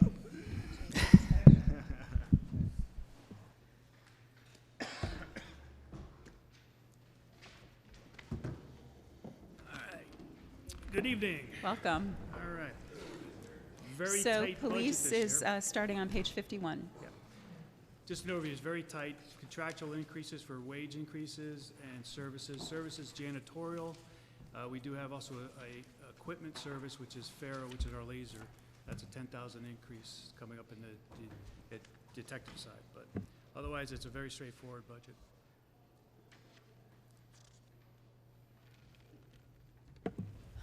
So I could hardly hear. I'm sorry. Yeah. I could hardly hear you. Sorry. straightforward, All 2.73% Very increase. straightforward budget. It's all contractual increases for wage increases and contractual service, which is janitorial. We also have equipment service contract, which is our ferro laser printer. You'll see that in the detective side, investigative services. It's a very bare bones budget.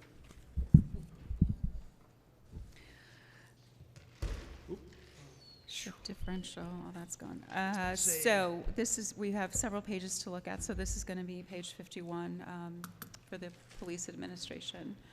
Anybody have questions? We are feel very grateful for the police department in our town. Go ahead. Hi. So it looks like the only increase on this is going towards PAL? It's $10,000. That's really awesome. Thank you. So let's move on to the next page, which is 52, police investigation. Small increase. Go ahead. Police investigation is, do you have anything specific about that, or do you just want to take some questions, maybe? I'll take questions, really. It's Okay. pretty straightforward. Everybody take a minute or so to review the page if you have any questions for Chief McNeil.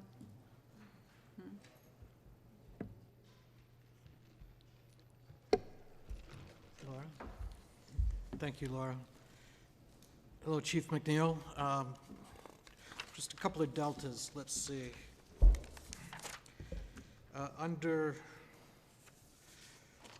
patrol, everything okay with coverage areas, minimizing overtime? So, just a point of order, we're working on page 52, which is, I patrol apologize. I patrol thought is next. The man I with the big guess we stick could- said we could Yeah. do a more general. So, let's that. do that. It's page 51 to 56, and, patrol is next, a 2.14% increase, and you have a question on that page, 53.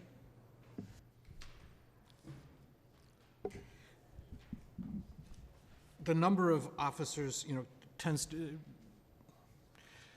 what's our current deployment? Are we low? Are we meeting our staffing requirements? We're holding our, we're funded for 106. We're at 101. I have an academy coming up in June of 2 placed in there, and I'm looking at 2 certifieds. So we'll be back up to 106 very soon. Well, I say soon, but once you go to the academy, it's 7 months till we get them into our service.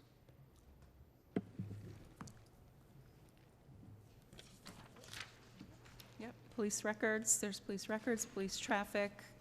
Is there anything you wanted to say about either of those categories? And then lastly was the police professional standards. Traffic. There's nothing major. Madam Chair. Yes, Mayor. Chief, would you share with everybody about the traffic focus with the officer for enforcement? So we've reallocated someone into just traffic enforcement. All he does is to address all the needs of the community. We actually have on our website. You can go to our website, you can put in there what the concern is, and then he goes addresses it. We're going to keep it going as long as we can, manpower providing, because summers gets tough, and any unexpected retirements in case. But right now, he's in there. We want to keep him there for the rest of the year. It's been very effective. He's like over 240 traffic stops. Are the traffic concerns pretty much standard, or are they all over is it just speeding, mostly speeding? Speeding stop signs, ATVs. Unfortunately, ATV is something we can't do too much about because we can't pursue them, and that's a problem. Which is unfortunate. Four-wheelers. The four-wheelers, yeah. Go ahead. Thank you, Laura. The new electronic signs that we've had for a couple of years, have they helped us focus our utilization of traffic enforcement? Yes, it gives us the hotspot, I call it, so when we download the data, we can see what's actually going on. But on top of that, with the enforcement aspect, is having someone out there all the time too helps, big time, so. Yeah, not having seen people getting pulled over, like maybe 10 years ago, maybe made us all a little bit lax. So it's a good step to remind drivers of crosswalks and general safety of utilizing those motor vehicles. Correct. Thank you. Mr. O'Brien? So Chief, if I get a ticket for going through a stop sign, what's the, how much? For you? I don't know. We'll talk about it. But is it still the same that the state gets most of that money? Yeah, 70%, 70% of it. So I think our new state rep should work on getting us more. Working on it? No. Well, I think if there's one more question, go ahead. Two more. Over to records, it had the largest percent increase. It seems to be salary. Is that maybe a seniority aspect? Yeah, it's going to be contractual.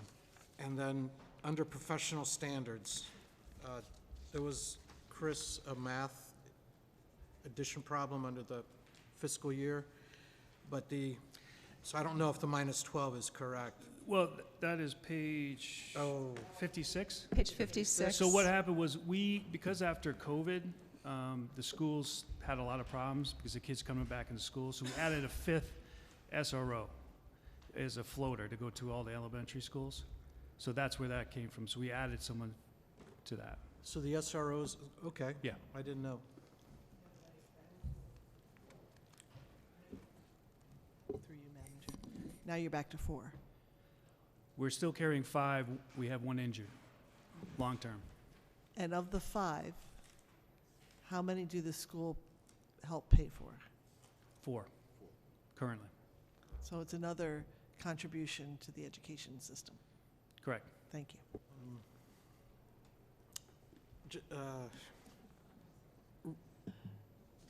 Go ahead, you, Mr. Laura. Has the town, Renee mentioned it's expensive to nitpick small items across the entire budget, but have we, say, quantified all the town services across the various departments that may go to the Board of Ed? And in another viewpoint, that may not be provided by other towns. For example, yard waste pickup may cost us X, and that's an extra benefit the town's providing to substantiate why we pay taxes. So from both of those regards, you keep a worksheet? Are you asking if I do? If I keep a worksheet? Through you to the mayor? To the mayor? I think it was this, Okay. Mayor? Counselor, it's qualified, but it's not quantified. We can talk about what we do from each department, but as Renee mentioned, we don't necessarily quantify it, give us a value. Our community is different than many. For Milford example, they have their own maintenance department for the Board of Ed. Everything is separate. And if you remember, 2 years ago, the superintendent wanted her own maintenance division, and we said no, because what are you going to do with one electrician when you have 13 buildings? So it's much more efficient to go through our public works, and you all agreed to have that second shift for that reason. And it worked out really well when we could get into the buildings. As far as the police go, I think after COVID, you can really see, through COVID and after COVID, you can see how much the police department has influenced positively on the school district. PAL is one way, the SROs are another. The chief has retained our K-9 division, some of them, to actually be of use in the schools. So it's a quality of service that we provide more than I can tell you how much dollars we spend. Do we have a social worker? Yes. We have it on a contract for 3 years. Okay. And she's working with the schools. All right. Thank you, Chief. Through you, Madam Chair. Go ahead, Ms. Rice. Just a quick question. I'm sorry if I missed it, but you said 4 out of the 5 SROs are paid by the Board of Ed? Half. They pay 50% of the salary. Oh, okay. So how does that work? Can you talk a little bit about that? Like, I go Do over they- that and I demand money.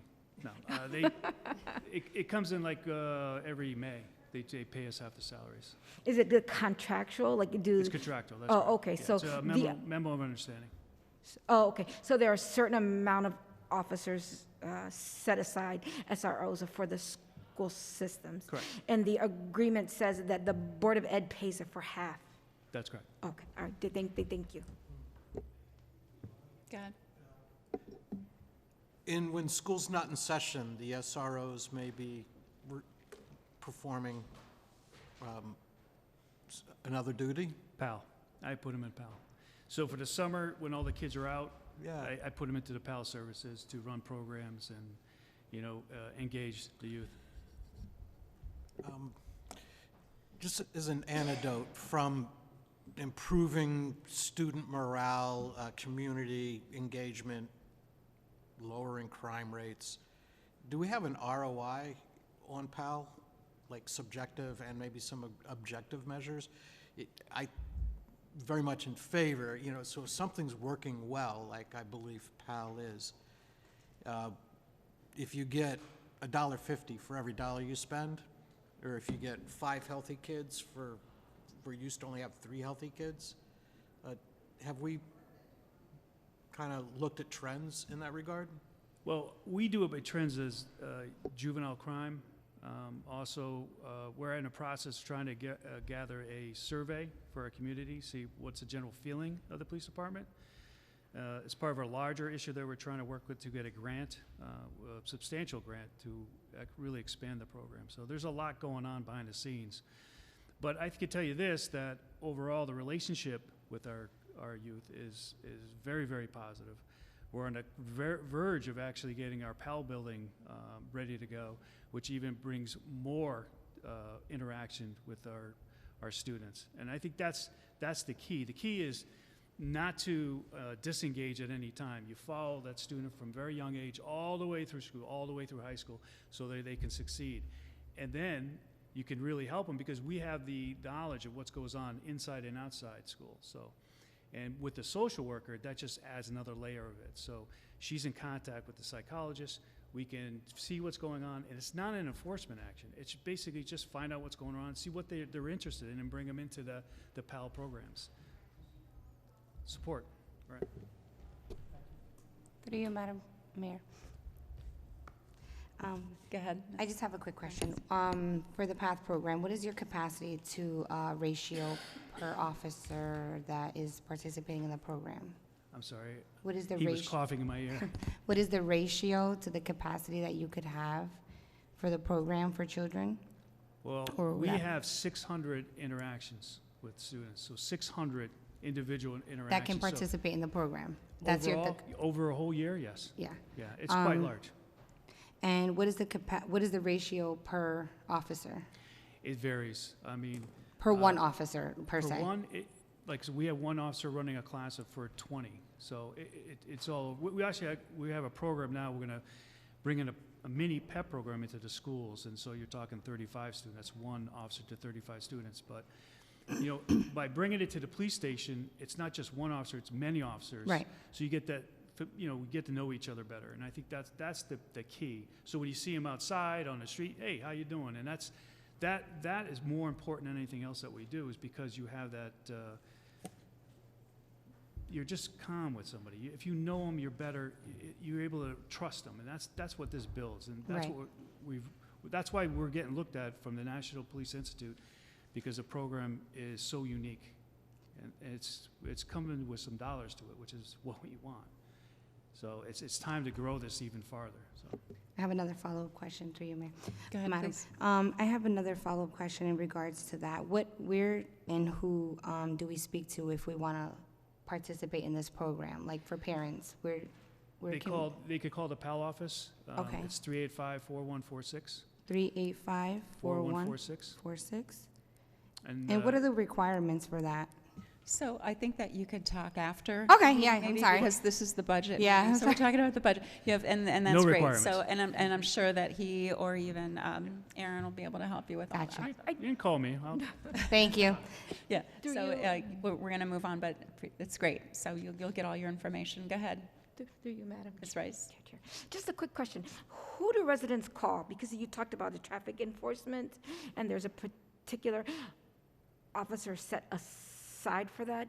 Who would you call regarding traffic studies and safety around streets and street size. So there's two ways you go about it. If you have a concern in your street where there's a traffic enforcement, someone speeding or stop sign or whatever, passing a school bus, you can go to our website and you can put it right in there and you'll get a response. If it's something a little larger, I would call the traffic division. And that's 385-4159. And that's a lieutenant in charge of that, and then he can look into it and do some research. So Chief McNeil will be available for 5 minutes after the meeting to answer all your questions. Okay, Not just to me, you can call me anytime. Email, whatever. Yeah. You good? Yes, I Counselor did should. send an email, but no one responded, so that's why. You could go through the mayor's office as well, Okay, I as did. counselors. As a counselor, you could Thank do you. that. So, Thank you. yeah. Yeah. Okay, Yeah. okay. Madam Chair, Yes, Mr. does the cost of cameras like the ones planned for Roosevelt Forest and Dog Park come from your budget? No, that No? comes from EOC. What'd you say, no? Larry. Comes from your budget, Well, it's all a town's budget anyway. Right. So, yeah. but what's the status of the ones at Roosevelt and Dog Park? Dog park was being worked on today. Oh, good. Right. The vendor works in succession, so their focus was PD and dispatch. Now they're on the parks. They're gonna do Longbrook, Dog Park, and Booth. And then we have some other projects for them. That'll be good. So I think we're good with police. Thank you, Chief McNeil, Thank for you. being here tonight. Appreciate evening. everything you do for the town. Thank you. What was that? Fire chief? Fire chief, Chiefs? chiefs.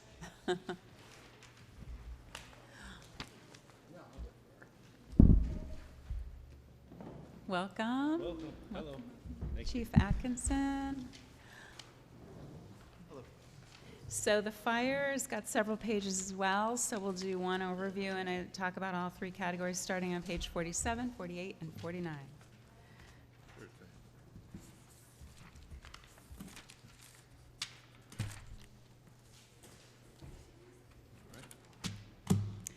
Take it away. This is our first budget meeting together, so we appreciate you all taking your time here to be here with us. We have a slight increase here in this where we projected increased uniform allowance as well as increased education amount. And what this does is, this is a education that we receive as administrators to help run the department better and maintain current trends with the fire service as we see them. It helps us administer the department, and we're able to do this through a proactive approach by taking the education through the Connecticut Career Chiefs, the International Association of Fire Chiefs, to help us take care of some of the trends that we see in our department. So other than that, the administration budget has stayed relatively the same with no major increases in that as well.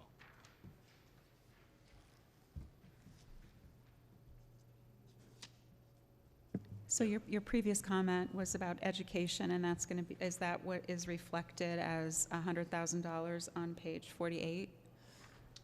No, this is, that's the 462, the fire suppression. I was looking at the 461 account on page 47 for the fire administration.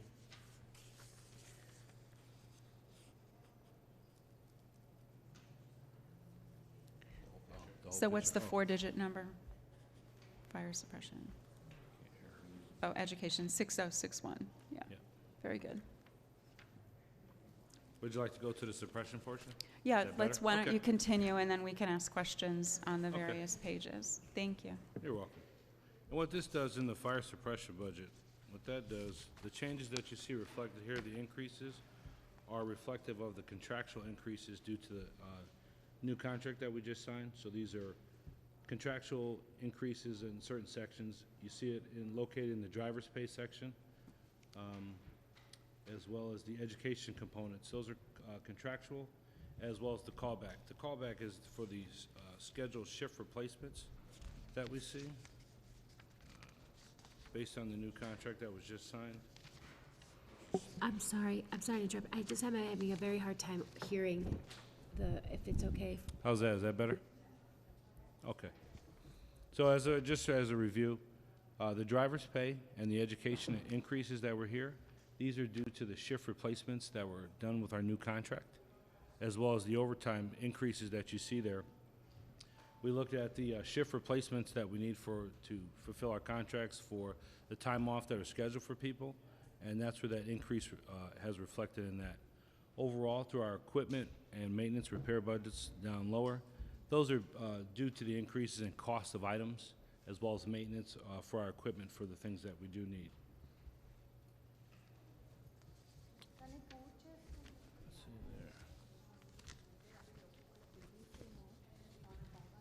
Briefly go over the fire prevention, and then we can go to questions. Sure thing. As far as fire prevention, we saw a slight increase in here, and the slight increase accounts for the additional fire marshal that we did hire.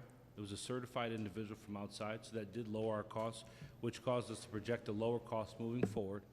But also, as we account for the step increases of the individuals that are already in the office, that also contributes to the overall increase in that line item. We find that we're at about 1,600 to 1,800 inspections per year, and we feel very strongly that our smoke detector program has increased very well. It's gained a lot of ground with regular smoke detectors as well as hearing impaired.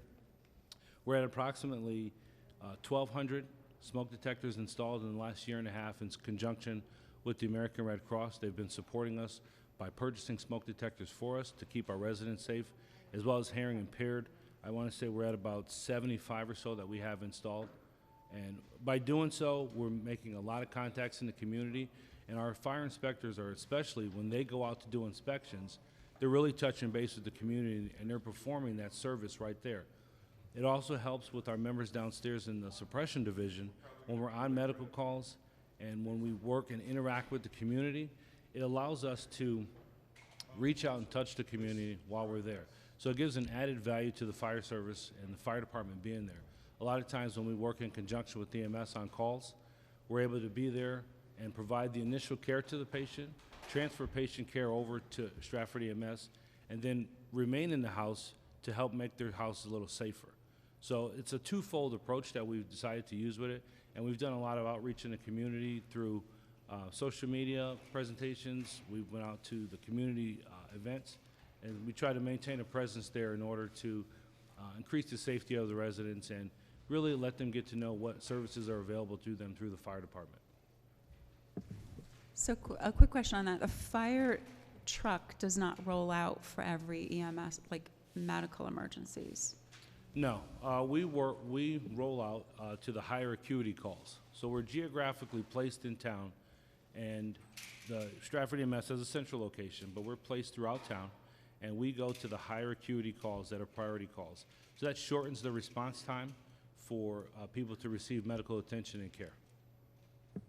And the good thing, I would say that since we don't transport, we're there to provide that initial service. Stratford EMS comes up, transports, and we can go to the next call. So that way, we're able to move from place to place as needed by the town. Okay. And also, they're constantly evaluating what types of calls to go on to be more efficient. So that's looked at on at least a biannual basis. Because things change, practice, procedure change, and needs change. So we add or subtract based on circumstances. So it's not a stagnant number either. Sounds good. Are we ready for questions? Yes. Yeah. Anyone have a question? I have one, Madam Chair. Yes. On callback, why did it go down 769,000 from 22 to 23, and now it's going up 657,000? Page 48. Page 48. Oh. Well, these are actuals versus budget. So when we look at, historically, we're looking to project where we have in the past. So in the past, we looked at an average of what we actually used, and we put that number as the projected one, as the worst case scenario. So that's where we came up with that number. So the number for 2023 isn't an actual yet, 2023. right? So, and then unaudited. This one. So you're projecting, That's what we're projecting. This Yeah. isn't the actual right here. Question Ms. Sutton? through you, Chair. Can you just help us understand exactly what callback is referencing? That's a Callback is big this, number. it's overtime for the scheduled shift replacement. So the way our contract reads that it's man for man or person for person. And what that is each person has a set amount of days that they can take. So when each person takes those days, that's the worst case scenario projected amount that we would be spending for that amount. So if a person takes one day off, it takes a person to cover them. And that doesn't include if there's sick time, that's for an unexpected illness or a long-term injury. We do our best to mitigate that sick time, as well as keep our injuries down by constantly reviewing our training to ensure that our members are competent in what they're doing and operating as safely as possible.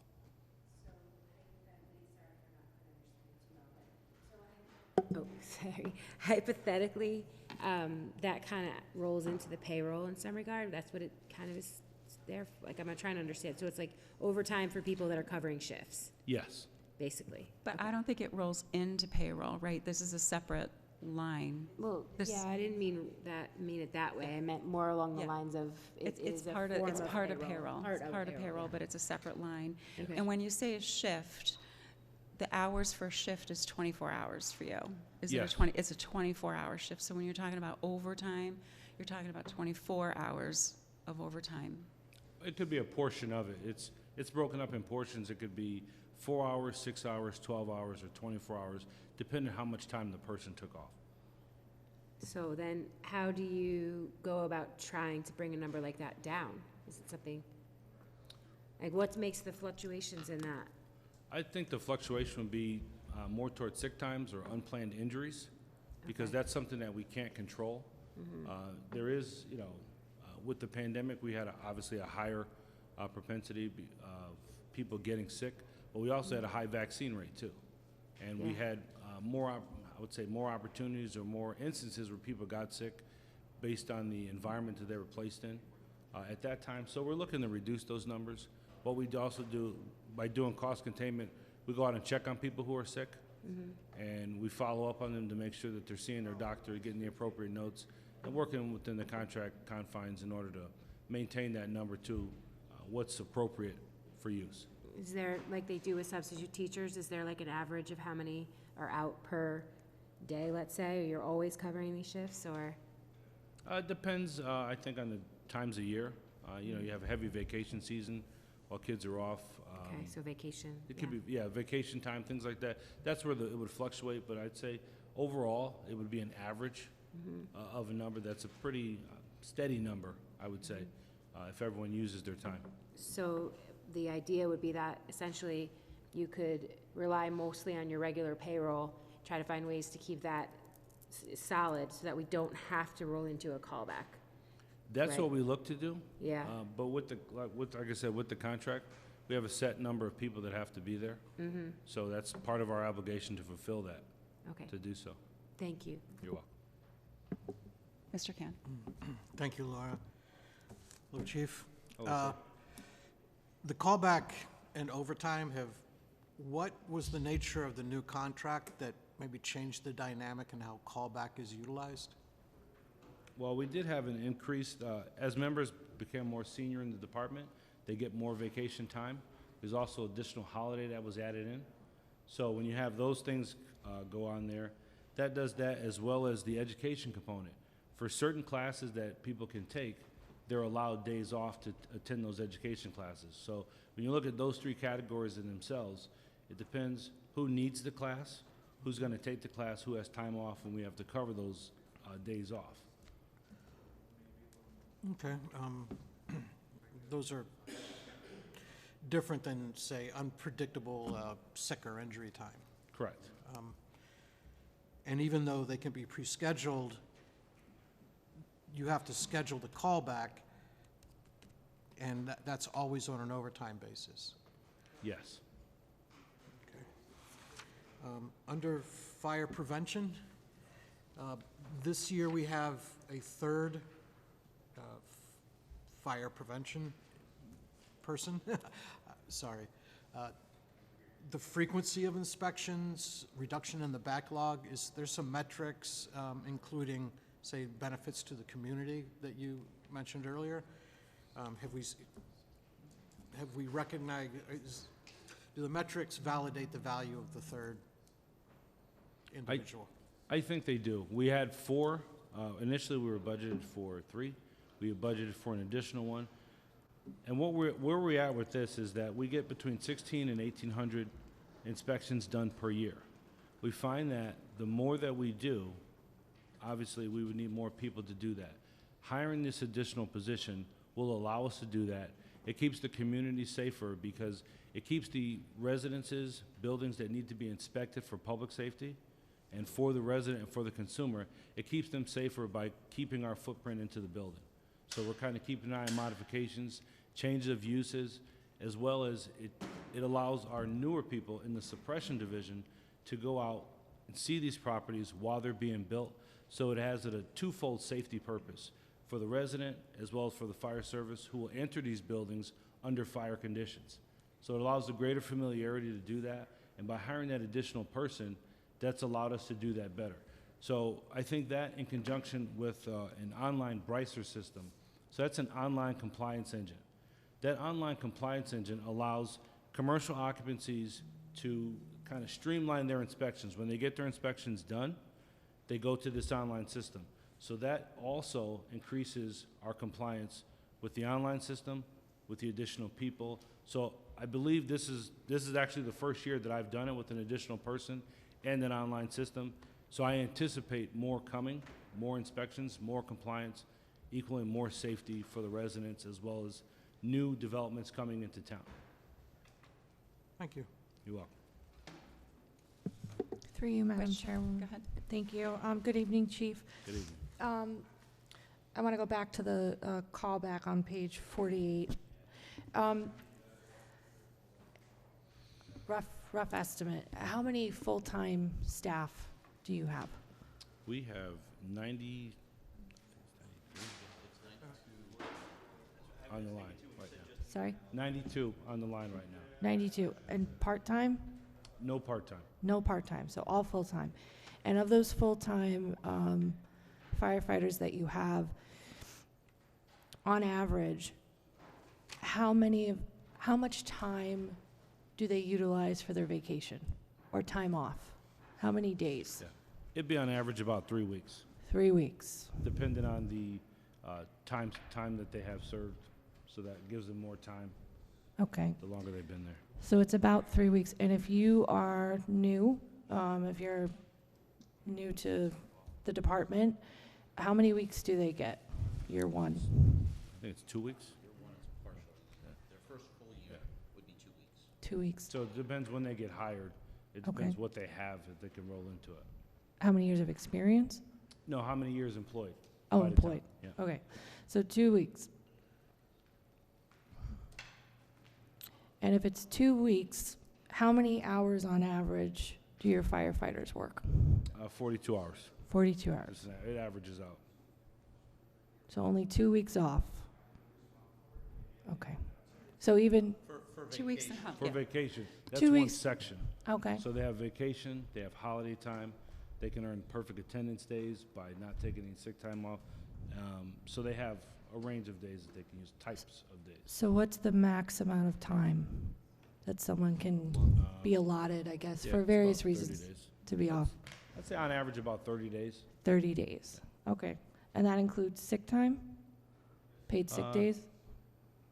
They get a bank of time, so I think it's 15. Is that like a 15 days? PT?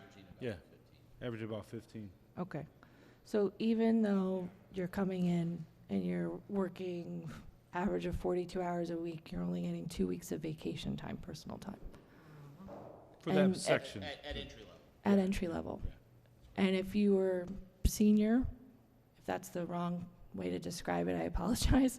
Oh, no. But if you have a, larger amount of years of experience, how many weeks of vacation time do those firefighters get? I think it'd be. I don't for know what their vacation contract time- reads. Yeah. For the vacation time, probably about 6 weeks. 6 For weeks. vacation time, Okay. then you add in the 14 holiday credits. Okay. And if you have perfect attendance days, like another 5. Okay. as you earn them for the quarter. Because as I'm looking, I hear what my other colleagues are saying about the callback time, but if that number can be reduced by adding additional staff versus, right, filling the need because you have people out, I'm just curious if that's a possibility. Well, right now, according to the contractual obligations, we'll be fully staffed. We have one person in the academy, and the town has done such a great job of supporting us, those initiatives, putting the additional fire marshal on, hiring us up to full staff. So we're technically at full staff when this next person comes out the academy. So I think the town's done a really good job of doing that, and I think we can meet our operational needs with the people that we have. Okay. And the other thing is, we run numbers in the past to evaluate callbacks versus adding new staff. And if you take the value of the new employee plus their benefits, you're looking at probably anywhere from a 10 to 20% increase in cost over doing the callback. So obviously, this is what you're presenting, what the mayor's budget is presenting in response to what your requests were. This satisfies the safety need and operational needs of your department. Is that correct? Yes. Okay, great. My second question is on page 49. Where is it? Any more? The education, the OSHA requirement decrease. Yes. 9,385 down to 4,385. What's the rationale for that? The rationale behind that is historically, we would take a person from inside the department and send them to school. And they would send them to fire marshal school. At this time, we ran a test. Actually, the last two promotional exams we ran, the people internally did turn down the job, did not want it. So we worked with the union, and we found a provision to hire from the outside a certified person that would join the union. So we were able to save the money sending them to school by hiring a certified person. So we felt as though we wanted to adjust the budget appropriately to reflect that cost savings and make that adjustment. So that, I guess, third party? Is it a third party personnel? Yeah, it's just a person we They hired come in for and the they facility. train your staff? They educate your staff? Is that what their role is? That No, OSHA person? They're already certified. So that Yep. academy was the fire inspector certification and training, the initial Okay. training. But the OSHA required education and the resident prevention education, those are still in there. This is just the academy cost of sending a person to the academy to be a fire inspector, to be a deputy fire marshal. They already have it. Okay. So we were able to it's a save that money. efficiency. Okay, great. Thank you. You're welcome. Mr. Can?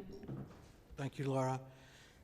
Staying with fire prevention, looking at the part-time, not part-time, the supplementary and the overtime Yes. categories with this new fire marshal, is there a way to position their coverage to reduce supplementary or overtime? This is actually for the holiday pay, the holiday cash out, so that's all contractual. And when you look at holiday time, they all get the time off for the holidays, so it just kind of adds into it. So that is what increases it. There's not really a way to structure that to lower that cost.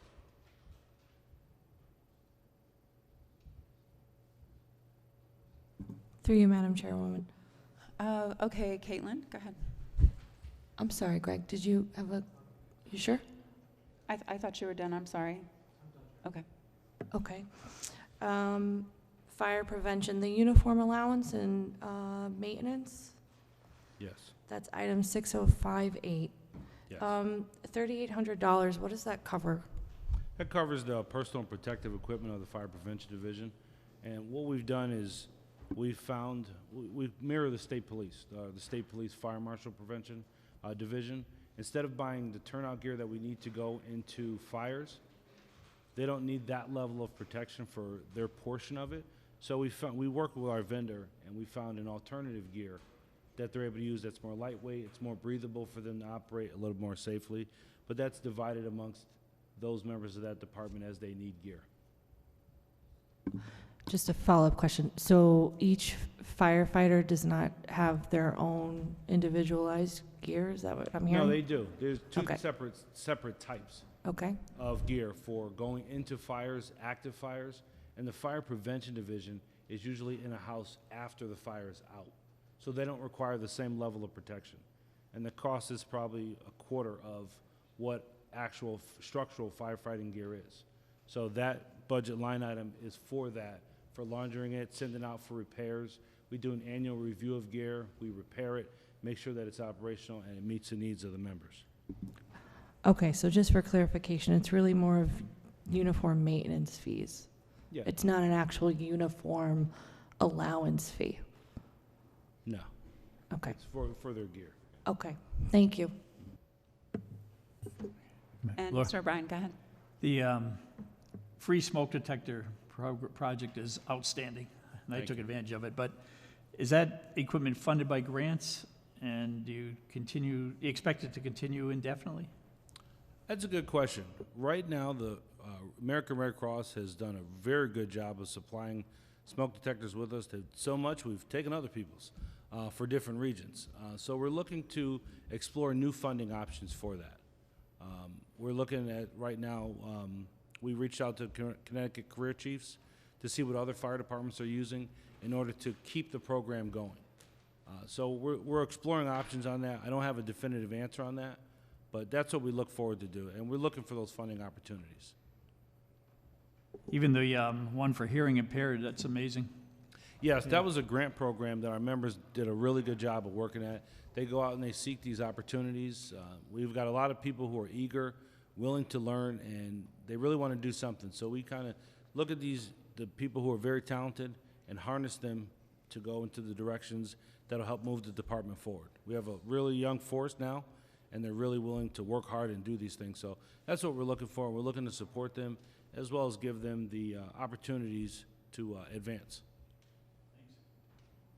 Sounds good. Thank you. I don't see any further questions. Sorry, I have one more question. Okay. Through you, Madam Chair. So when I'm looking at the fire prevention versus fire suppression,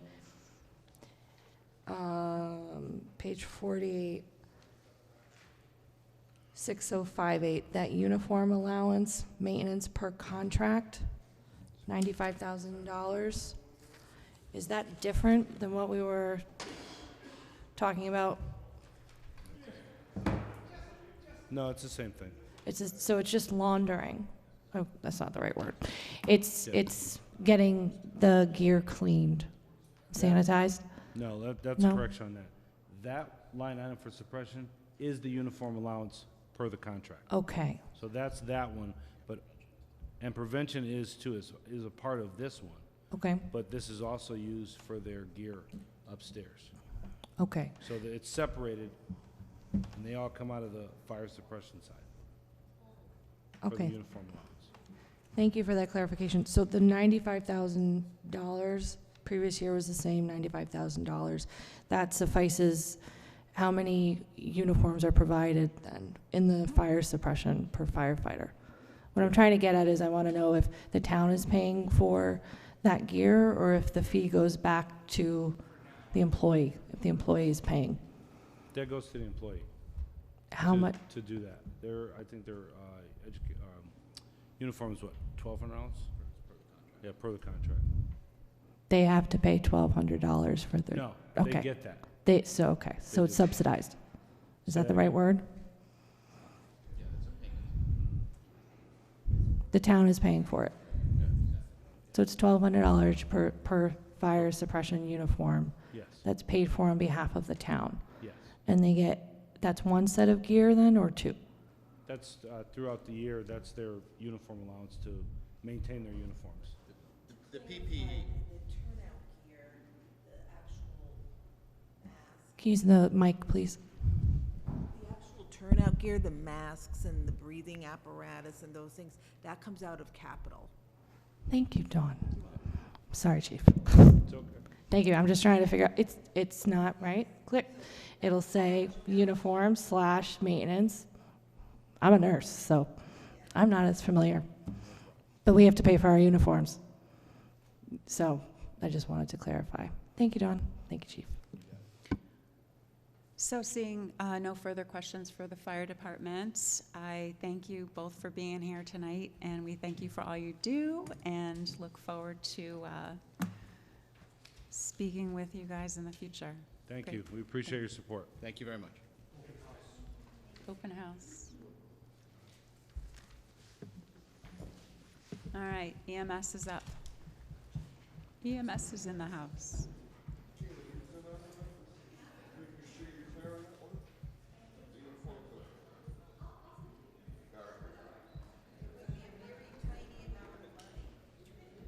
Well, uniform is like regular work clothes. The stuff for the fire. So EMS is 64. Yes, in the back. It's in the back because it's enterprise. I said 64, didn't I?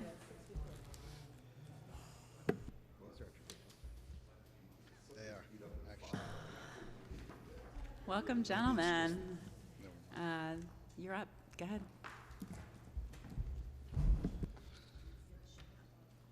We are? Do you want to go over the budget real quick, or do you want Sure. us to just hit you Sure. with some questions? Council, Madam Chair, Mayor, thank you for having us, giving us the opportunity to present. Our budget is pretty simple this year. Basically, the only increases that we have in here are for payroll under overtime, per diem, and per diem paramedics and EMTs. And that's basically just covering staffing holes. We have one full-time paramedic who's out on maternity leave. It's actually a little bit unexpected. She wasn't expected to go out until later on in the year, but she's already out now. So this is going to transverse from now past probably into the fall. So we have expected holes to fill. Other than that,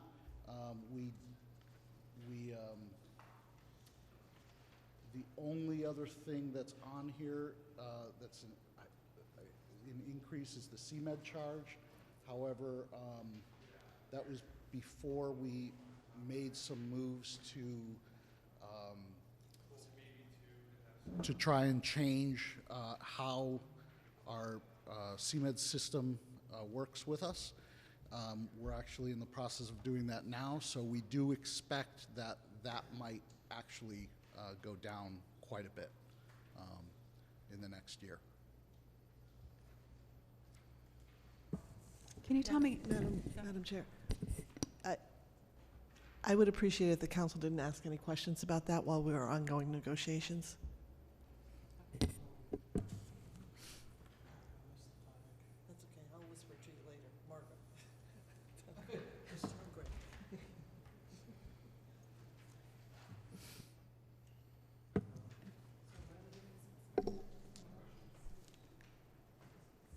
Haven't talked to you guys in a long time. Miss me? Any questions other than, go ahead. Margot, let me know. So Margot, let me I have a know. couple questions, if I might, through you, So, Madam Chair. Hold on, I recognize Mr. Can first, and then you Oh, can go go ahead. second. Go ahead. Thank you, Laura. Hello, gentlemen. A couple of questions, please. I'm looking at the fund balance, you know, at the bottom line where we utilize the EMS fund. We're not using it this year, and there's a note that it has a negative balance of about $820,000. Is that, do we anticipate working that, contributing back to the fund to reduce that outstanding balance? And it's kind of a macro question. Yeah, I mean, we're always working towards that. There's a couple things that we've got in the hopper right now. From a legislative standpoint, there's some opportunities to get our, potentially get our revenue up through Medicaid or even through our max allowable rates that we can bill. But that would require that we get to a place where we can actively be able to put that money back into that account. On the revenue side, there's a lot of dynamics, meaning the category of the call, the number of calls. What's contributing to let's say, improving the service to the community and assuring that we're getting the appropriate revenues, or even increasing those revenues? Well, there's two things. We have to be able to capture the calls ourselves.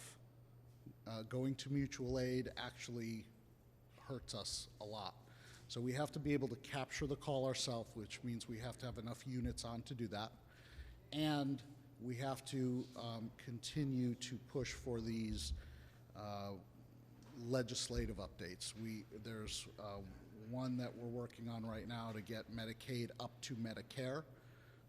If that happens, that could potentially net us around $450,000 a year. So that would be, a positive for us. There's another bill that might raise our max allowable rates by 10% every year until we reach Medicare. I don't know that helps us as much, but it's still something. So there's a couple different bills on the state side that we're working on, and there's even a couple bills on the federal side that we're working on.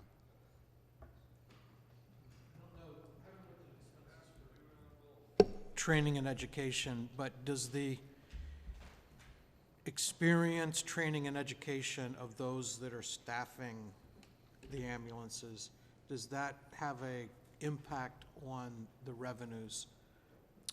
Or does it recategorize a call, if you will?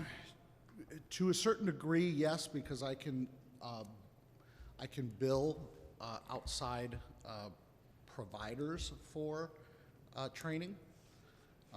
Our providers, we have always provided most of their training at no cost to them, which is not a big deal when it's me doing the training or something like that. But if I have to bring a trainer in from the outside, I'm going to have to pay them as well, so that makes it difficult. There's a trade-off there.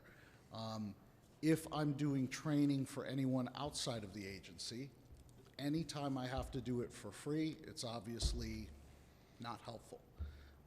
So anytime I can bill the student, it works out in our favor. I mean, we're not talking about a lot, like $100,000 worth of revenue as of yet, but it certainly helps.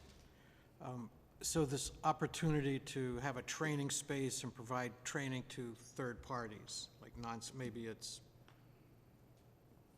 education employees, right? Mm-hmm. Have we gotten traction on that, like more of a census getting?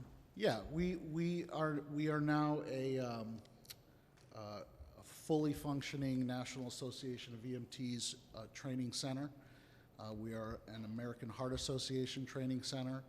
I just got authorized to be a difficult airway course training center, which is a pretty big course that I can actually charge a lot for. So there's opportunities there. The EMT class does make a lot of money. It doesn't go directly to us, right? It goes to the association, but the association does use those funds to help Stratford EMS with things that would otherwise we'd have to pay for. So in a roundabout way, it gets back to us one way or another. Mutual aid as a leakage of revenue. Staffing is the primary obstacle there, and what could we do to help you reduce that? Right now we are doing we recently did some creative data mining, if you will, to look at where the call volume is primarily. If I can't, let's say, add staff to every single day of the week, are there specific pockets of days that I can at least hit up that matter more than other days?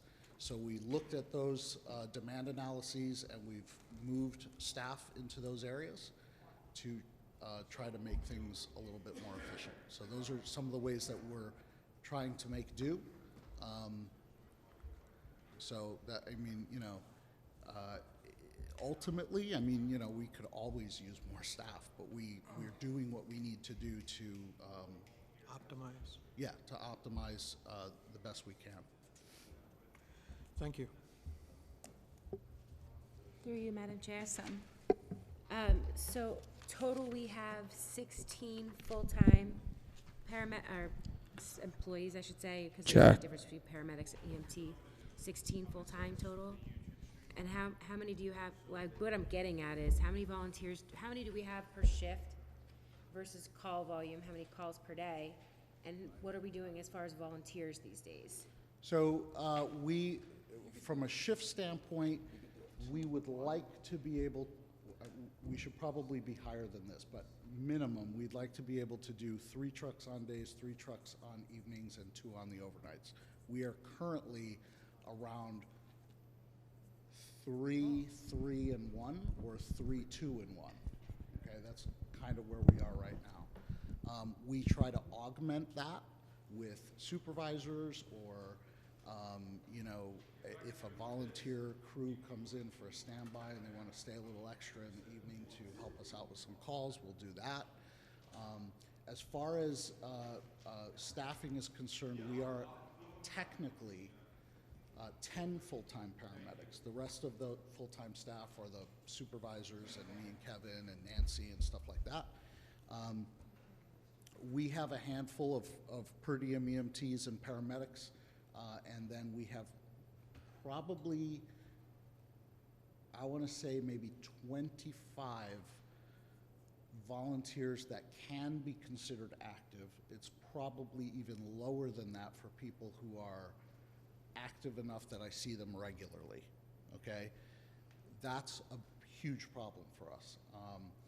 We have not stopped any of our marketing efforts. We have not stopped any of our recruiting efforts. I would say that we've actually enhanced them through the EMT class and things like that.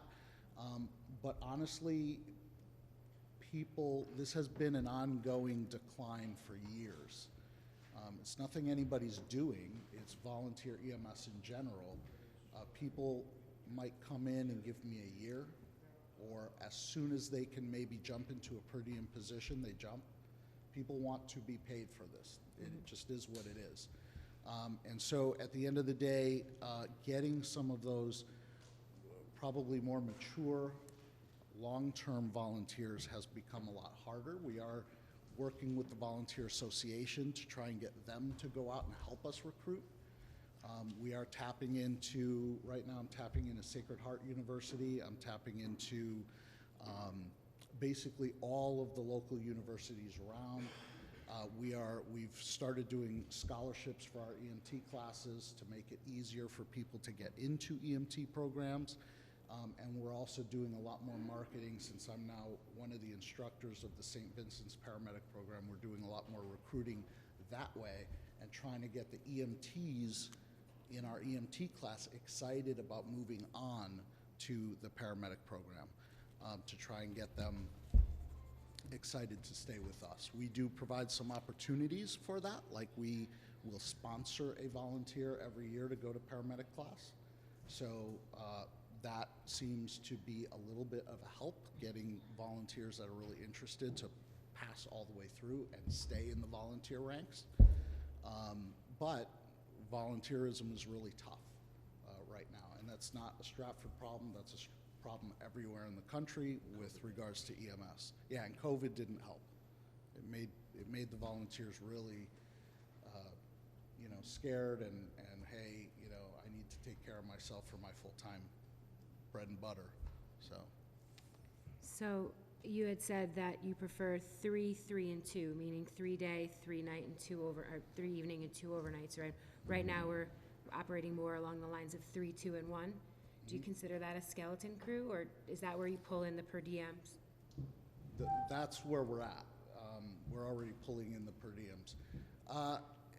You know, skeleton crew, it's not optimal. Okay. Okay, but we, like I said, we fight to make it as optimal as possible. Okay. And so, I lost my train of thought there for a second. Oh, okay. But when we do that, when we run on lower shifts, then we have to roll over into mutual aid, which costs the town more than if we were just to, would it make more sense for us to increase those positions and rely less on mutual aid? Or does it make more sense to just know that we are still gonna be relying on it? I mean, what is the big difference? I guess 321, what would be the difference in the amount of mutual aid we would need to call in if we were not at the 332?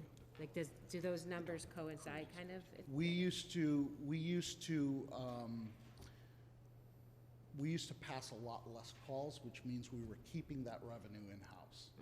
Now, we're passing more calls. Those calls are not only going, the revenue is going somewhere else, but the resident has the ability to make us pay for that call, pay their bill. Okay. And so that's, it's like a double whammy to us. We want to keep those calls in-house. And so the only reason why we're not addressing the staffing issue is because we're trying to keep the budget down.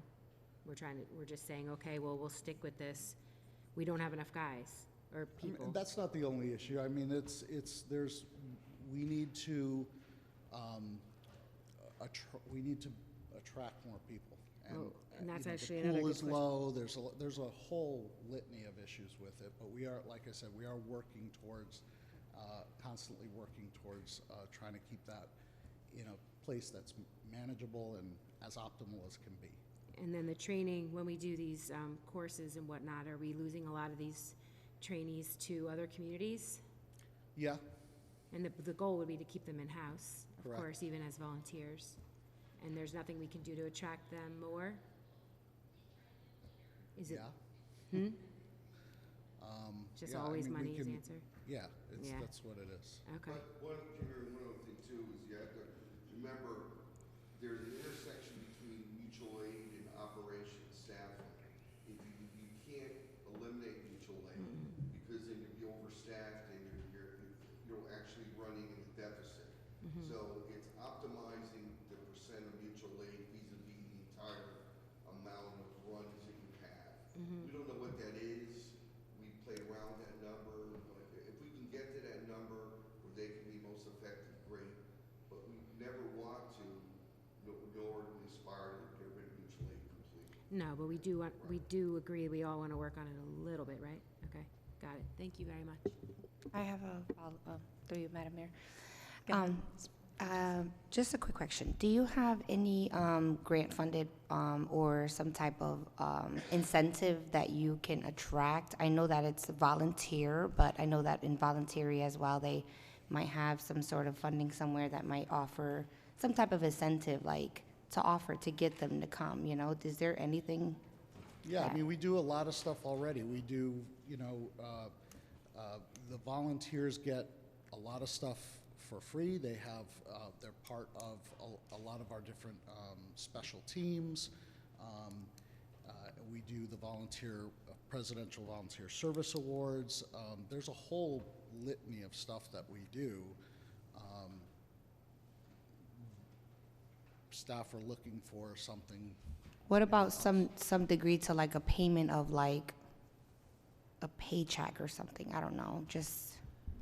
So that's a budget line item, and we're not talking about, In Connecticut, once you Options get like a that today. paycheck or anything that resembles a paycheck, Yeah. you can no longer volunteer for the organization that you're then getting paid for. Okay. In the last, I would say, 15 years, there had been at least 3 occasions where the council considered stipends for volunteers in town, not just for EMS, but as a whole.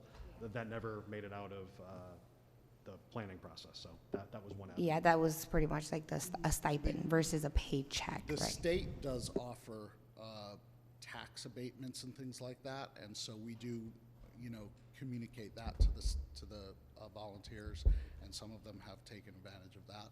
So there's some things, but. Okay, thank you. go ahead. Thank you, Laura. To your point, Michael, residents can charge back EMS when they utilize mutual aid. Is it a low frequency? Is it happening more today than it did a few years ago? When I first started here, probably for the first 5 years, I never saw anything. I wouldn't say it's a high frequency necessarily, because many people don't know about this, but more people are finding out, and we're seeing it more, I think, more frequently than we ever did in the past. Yeah, I'll mention user fee as a source of revenue, but that's probably in the matrix of trade-offs that you've already considered. Yeah, I mean, so our user fee is set by the state. Every year we have to reapply for it. You know, usually it's a simple form that I can fill out. Usually I get Dawn involved, and every once in a while we'll do like a long form, which has the potential to give us a higher rate, but it's a lot of work for her and I, and it doesn't always give us a whole lot for all the work that we do. So we do it. So this, right now, like I said, there's a bill on the floor that would make it a 10% increase every year until we reach a Medicare equivalent. If that passes, we don't have to do a lot of stuff to get that. We just have to do a short form every year, but I don't know that that's going to be as helpful as that Medicaid. And a silly question, if a household used Stratford EMS 4 times and mutual aid once, and then they asked to be reimbursed, is that factored in? It's like, guys, you've had 5 trips, 4 of them were free, so to speak. What was that? Oh, when I mentioned user fee, it was more the residents, when you transport, that the resident transported, they could have some liability. Okay. Like pay for the use or the benefit in addition to the revenues that you get from insurance, et cetera. Yeah, I mean, those things are factored in, but that's a much bigger, I mean, we would need your approval, and that's a bigger thing. And I don't even know, I mean, you probably know, I mean, we might even need OEMS approval for that. Through you, Madam Chairwoman. Okay, go ahead. Thank you. I'm looking on page 65, major department highlights, number 5, excuse me. Some EMS operating costs are eligible for ARPA and FEMA funding reimbursement. With what, we've been discussing over the last 20 minutes, which goes back to how much we're paying staff, essentially, right? Are we allowed to use ARPA funding, money that we have to help pay for any of those positions, at least as a buffer? Or is the ARPA funding allowed to be used to give some type of incentive for retention of the current staff that you have? Is that allowed? So the state of Connecticut offered a hazard pay yes. for like private ambulance services and private not-for-profit ambulance services. They did not include municipalities, and the reason for that is that municipalities got ARPA. So yes, ARPA can be used for those purposes. Just asking a question for the floor then. Has that been, when you made your request for budgetary for 2024, was that something that had been requested to the mayor's office? Not specifically. That's why we just annotated it in the budget for your review that some expenses are ultimately eligible. We did work with finance last year when the paper got published and revised, dozens of times by the federal government. Ultimately, anything that would be considered for that wouldn't be for us to do. It would be for us all to collaboratively discuss it, and ultimately for you guys and the mayor to work together to dispense those funds. So, Then maybe that's something that this body, addressing to you, Mayor Hoyt, Go ahead. could be discussed just as an option, because I think it's not that I'm being biased. Working in healthcare is challenging, no matter what division you're working in right now. And the other listed description that you had was that, number one, that since 2019, the demand for EMS and ambulance services have increased 20% every year.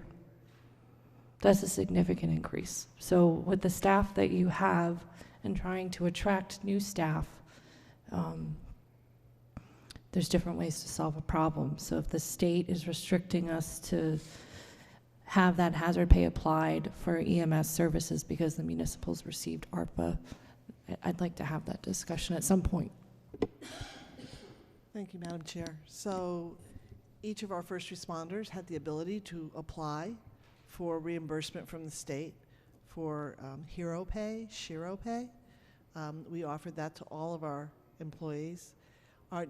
Every union approached us for this ARPA money, and we didn't give it to anybody because we actually employed everyone, kept them on, didn't lay anybody off, provided the benefits, provided the safety net, and we're just trying to keep everything going and status quo and stable during COVID.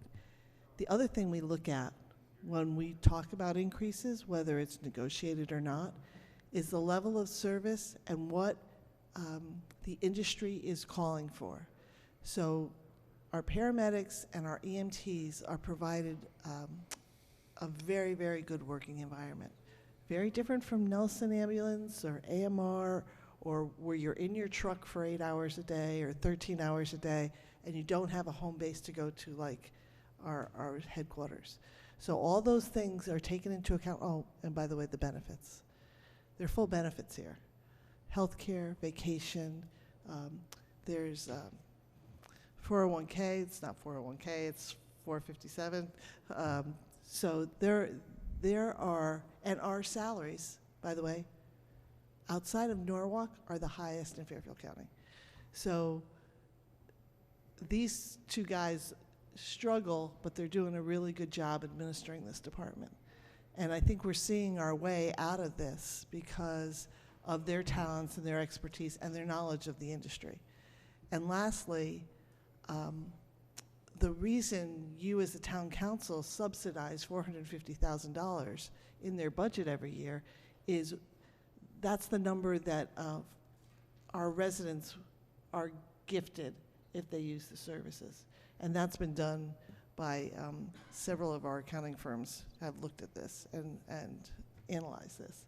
So this department is making its way out. You also invested, I don't know if you guys invested, but Greg, you were here, and Laura and Bill, you invested in the paramedic program, where you spent a lot of money to get these paramedics on, to raise our billing rates, to provide a better service.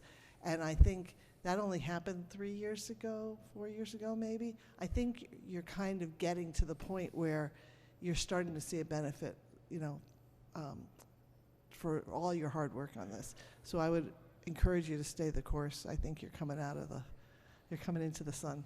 Thank you, Madam Chair. Through you, Madam Chair, just to respond. So it is still possible with the ARPA funds that we do still have available to go towards the possibility of providing or basically paying for some type of incentive program for retention of staff. That would be at the discretion of us. For the retention of staff? Yeah. No. No. So Specifically if you do for it to just EMS. Mm-hmm. Then you need to do the 33 supervisors, the 108 public works employees, the 104 police officers, the 96 fire workers, the 13 dispatchers. All of those people should get that benefit. It's no disrespect to you or your department, because you're doing a great job, but that's everybody. I mean, if I had my choice, that's what I would do. I would give all of our frontline workers some type of incentive. I would. But thank you for clarifying. If it's up to the municipal to be the only body that's able to give any type of monetary compensation because the state is restricting, then why not? So I believe that we are done with EMS, unless I have anybody, I think we are very good. We appreciate you being here tonight, the services you provide. Just sorry. Just have one quick question. What is the age that you have to be to volunteer? 15. 15? Okay, thank you. And is that the same age in order to take a class as EMT class as well? Okay, thank you. Great. Thank you, guys. Appreciate your being here tonight and for everything you do. It's great.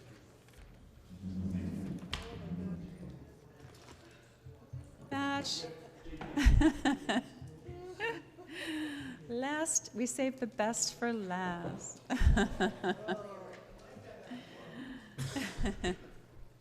So we're going to go to page, what did I write, 50? I'm going to say 50. Thank you, Madam Chair. Good evening, Mayor. Good evening, council members. Before we get started, I just wanted to introduce Dispatch Supervisor Heather Admins. She was hired in May of 2022, so I don't think you all have gotten to meet her, but... Can you say her name again? I'm sorry. It's Heather Admins. Welcome, Heather.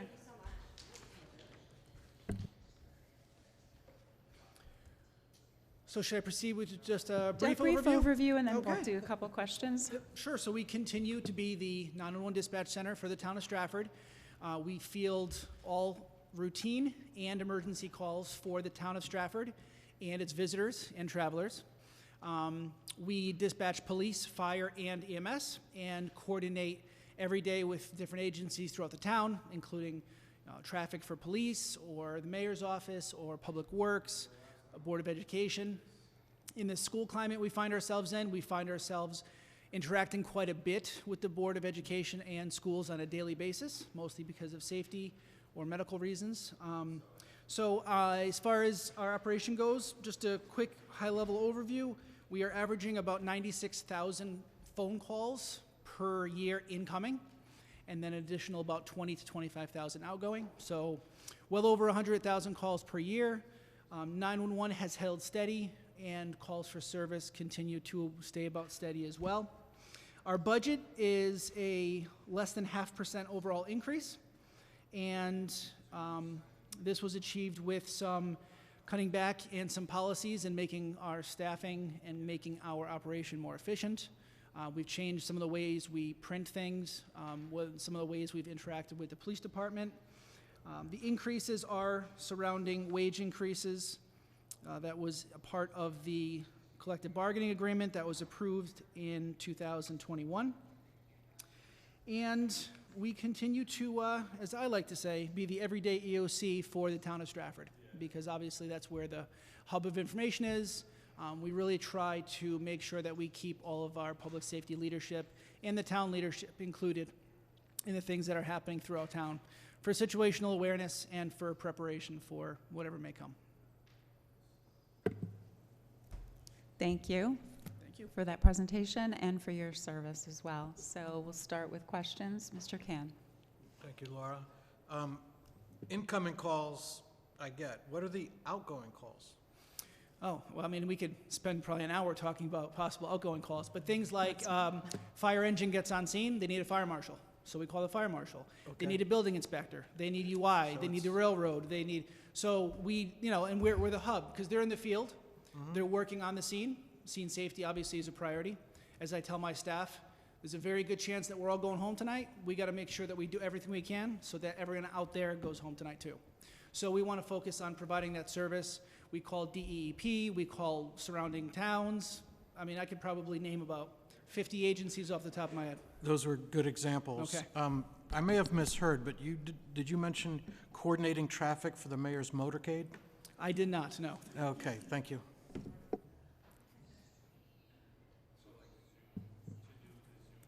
All right, I think we're good. We appreciate everything you do. That's all right. Thank you very much for all your service as I well. think As a we're- former I know, councilman, we I should have get had you go first. I'm so sorry. I appreciate you sitting here for the evening. it is a blessing. I am grateful. Thank you. Okay, so it is 8:19, and this meeting is recessed until our next meeting date of Tuesday, April 11th at 5:30. Thank you, everyone, for the evening. Have a great night. And happy Easter holiday. And a happy Passover. Tonight's Passover. Is that, like, should I list them all? I'll